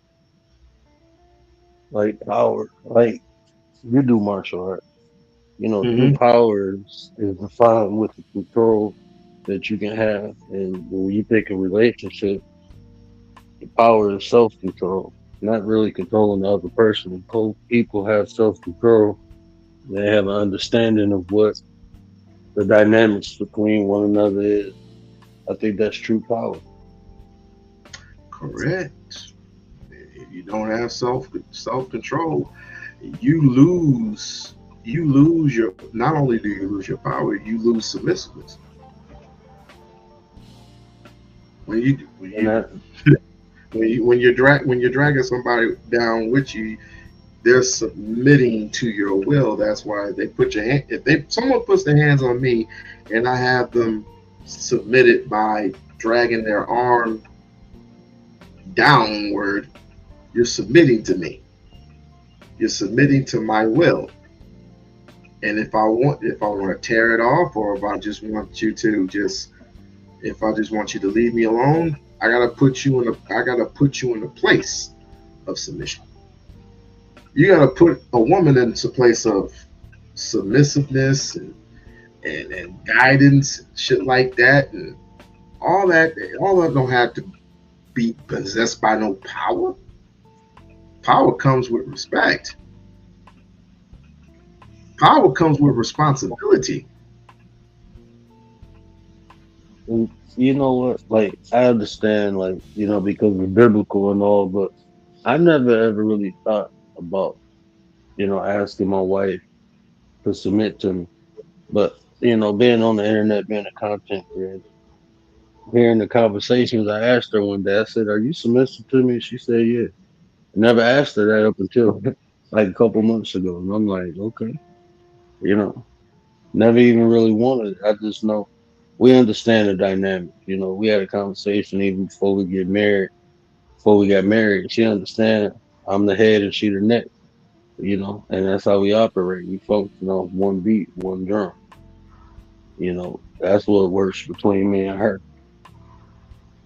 If it works for y'all, it will work because you've been in it for a very long time, and you know the dynamics. You know your relationship. I can't say it's not safe to say for the rest of these. I don't know what's going on. I don't know where this all stemmed from. Maybe it stemmed from like 3 years ago, when it was just like feminists saying that, you know, men aren't the protectors anymore or whatever. But we let all this affect our relationships. No, most people are here talking about that, bro. They ain't even there. These most single people talking about these single men talking about, I need her to be submissive. I need, like, man, I always question, like, what is she submitting to? Are you even a value for her to submit to? Are you presenting something for her to be submissive to? Because most women I was with, you know, even before my wife, it was what I introduced and made them willing to submit. Yep. Yep. I'll beat this up I'll beat this up with 2 drums. I can't beat it up anymore. So I'll just say this. If you are in these panels, I would say 10 more years from now, if God willing, we're still here and we're still on the same subject, we just need to just separate from each other for good. I'm not speaking on married couples. I'm not speaking on people who are already in relationships. If you're the one that's just trying to find, or still trying to find, especially at a tender age of 50, you really need to be by yourself. And you need to submit to the Most High. Because something is very, very wrong with you. There's something wrong with all these talks about submissive, because you don't want to necessarily, like I said before, you don't want to necessarily to submit to her. You want access to her womb. That's one of the reasons why you want to marry her, is because she had, as they say, as I heard this morning, that a woman's womb has power. So what does a person do when he wants to dominate? He wants to dominate the world. He has to tackle the resources. The woman's womb is the resource. You tackle her resources. You gain control of her. You gain control of the power. Now you become the prize. That's not what we're here for. We don't come from the Roman Catholic cathedral. We don't come from that. Hell, the people from the Roman age don't even like women. Don't even like women talking, less much being in control. So what do? You start going with this homies over hoes type shit. That shit sounds suspect, bro. When people say that shit, I'll be like, nah, bro. I ain't never been that cat. I ain't never been that one, bro. I'm straight. I like being around females. I mean, I enjoy it. don't get me wrong. Don't get me wrong. It's not all men doing it. I've seen men been on men's panels and be 10 of them, and you get that one. You get a couple with them practicing has common sense, right?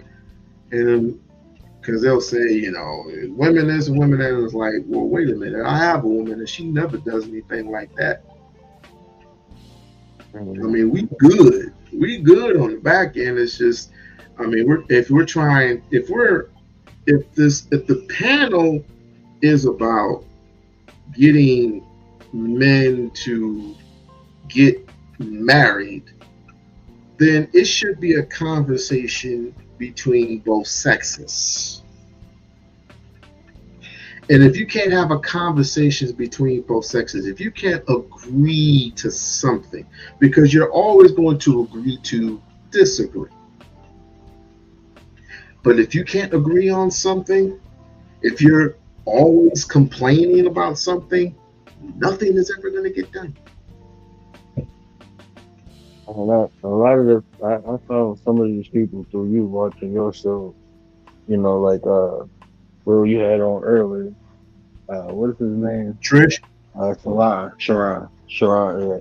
He was on some decent panel. Yeah, I wanted to hit his link a couple times, but I don't really like talking to people. That's why I don't be hitting too many panels, because it's like the ignorance is bliss, bro. People, I mean, a lot of the stuff that people talk about on here, I don't deal with that shit in real life. It's like, to me, that shit is like mediocre shit. You should have been got over that shit a long time ago, you know. In his Now, credit, I'm he just 41. makes. That's It I'll just give him sounds credit. like people just. Yeah, he got, you know, he got a good panel. It's just sometimes it be straight, but sometimes it go left. And I ain't for none of that disrespect. Like, you can't talk to one another. Like, man, I can't do it, bro. I get it. Because you'll be acting all logical one minute and have to act the ass the next, because people want to act the ass right, act the ass first. It's just like, it's funny. Trish cannot let this thing go. If you can find it on Baller X, I accidentally went off on a person so bad it got to Baller X's attention. You know you're in trouble when you're on Baller X. I don't even know who that is. You have to go. You got to go. It's on YouTube. I don't know if it's a he or a she, but let's just say it's a she. She just tapes a whole bunch of chaos going on, and if it makes top 10, top number 1 or whatever, she'll copy it, paste it, and put it on her page, and it'll be the number 1 laughable. It'll be laughable, comedic, or whatever. But I just had to cuss out somebody. That's all it was. And I don't like doing that. I don't like going on Sharon's panel because too much, because Sharon, he has 1 foot in and 1 foot out. I'm like, nigga, pick a side. It was crazy to me though, like, you know, because people have difference of opinion. People go straight to disrespect. Like, that's wild. Like, we adults, man. I mean, we all different, bro. We gonna see things different. We gonna do things different. One way ain't the best way. You know, what works for you might not work for me, and that's cool, bro. But people, they get ignorant. As long as you don't agree with them, and you're like, bro, you wild. Like, that shit don't happen in real life. Not like this. Not like it happened on the internet. Not with that disrespect shit, bro. I come from a different age. You just don't like men these days don't even know how to talk to other men. That'd be the problem too. Stuff to tell on the internet, man. Sometimes it has to go there like that. Yeah. Sometimes. But we know That's real why I life. respect. Huh? In real life, when you person to person, you feel people's energy and their aura, bro. You know who to talk to crazy and who not to. On the internet, you can just wild out, man. That's what I say. I ain't used to it. I don't do all that little internet stuff. So we can be respectful towards one another. If we don't agree, we don't agree. What you eat don't make me shit, so we good. Correct. If you that's why I respect DJ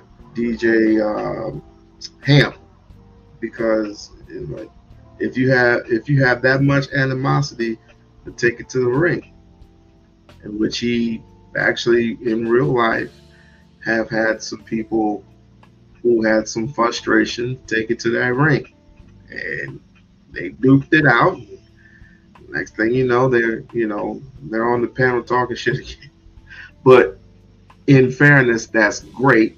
That's good, because you want something like that versus a nigga talking to you slick and then having to say, well, come pull up, be the pull up team or whatever.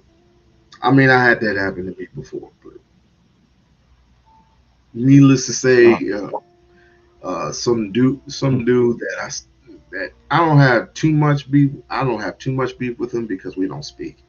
But he happened to be in town, and it was at the time where I had to go out of town to go back to Lansing, Michigan to bury my mother, and he wanted me to come to a casino to I don't know, talk to him, duke it out, shoot it out, whatever, because he thought I was disrespecting him. I'm like, you a little kid. I don't deal with kids. If anything, I'll bury him in my backyard. So unless you gonna come correct. It's like we ain't got nothing to discuss, right? So bro, I be like, I'm 40-some years old with kids and a wife, bro. I ain't got time to pull up on nobody. I had too much shit to lose, man, in real life. A lot of these people talk about pull up, but like, bro, you must not like your freedom or your life, bro. That shit go end in two ways, bro. Like, come on, man. We supposed to be setting examples for the youth, and we talking about pulling up. That's the shit they do, bro. I did that shit when I was younger. Kicking in people's doors, snatching them out the house. We did that shit when we was kids, bro. We grown now. Making me homesick. What would you suggest? Be an adult. Stay the fuck away from me, mom. Like, bro, if you making money, bro, you ain't got time for that shit. Go make some money. I mean, I ain't got time for nobody disrespect. I could be like all if I can't have a conversation with a man. Like, I grew up around old school parents, and they taught you how to talk to men. You know what I'm saying? So if I can't have a conversation, like me and you talking, we don't. Look, I guarantee you, like I'm not go. My wife is Middle Eastern, right? She's not black. I know for a fact you don't agree with that, but we had conversations, bro. We ain't disrespecting one. Even if you give your reasons why you don't agree with interracial relationship, I ain't gonna feel no type of way. That's how you feel. You know what I'm Bro, saying? your woman is your woman. What do I got to say about that? You know what I'm comfortable in mine. That's one thing. And I mean, you ain't directly talking to me, and a lot of the stereotypes that fit, because like when brothers find out when other black people find out that my wife not black and they want to bash black women, I'm like, hold on, bro. My mama black, my sister's black, my aunt, just because my wife ain't black, that don't mean I hate black women, bro. Like, no, you'll never hear me bash. Even I had bad experiences with black women, I take accountability. Those are the women I chose. I chose the wrong one. I'm not gonna bash a whole group of women. I think black women are beautiful. I think black women are powerful. I speak up for black women. You know what I'm saying? But you know, we got differences of opinion. I listen to you. I understand you. You know, you'll listen to me, understand me, and we keep it moving. Like I said, your woman is your woman. What stake do I have in that? Right. I only go after the people who say the shit kowtow to white folks as if they were, the teaching you gonna tattletale. It's like, this is how the black community is. I'm like what's the dude's name? RG3. What he said about, Angel Reese and his boy, while his snow bunny was on the side of him. Yeah, she was shaking her head. It was just like, Negro, you were part of the system. And then one of the reasons why they ain't let you go is because you say yes, ma'am. You say yes, sir, yes, ma'am to the system. Yeah, a lot of that shit. I be hearing these cats. Man, I can't take none of them serious. I be like, damn, you feel like that about your mom? Even if you were a white girl, bro. I believe in black privilege. I'm gonna give my brothers and sisters the benefit of the doubt. Even if they don't give it to me, bro. I still give it to them. And if I'm gonna say something negative, it ain't gonna be in front of them. I ain't about to put on a show on for nobody. According to white folks, we got plenty of black privilege. I'm like, where? Please tell me where. Point me to the source. Where? I would like to know, so I could go to that source. Where? Please. Let me get some of that. Yeah, let me get some of that. This shit, I ain't got no damn privilege. And that's what I'm saying. Even when I say that, like I said, I give my brothers and sisters the benefit of the doubt. I ain't gonna bash them, especially not in public. I think a lot of stuff black people talk about, I don't think it need to be talked about online anyway. That should need to be talked about behind doors. That's why shit ain't moving. But you telling everybody they ain't going. Like, I'm straight on that. Yeah.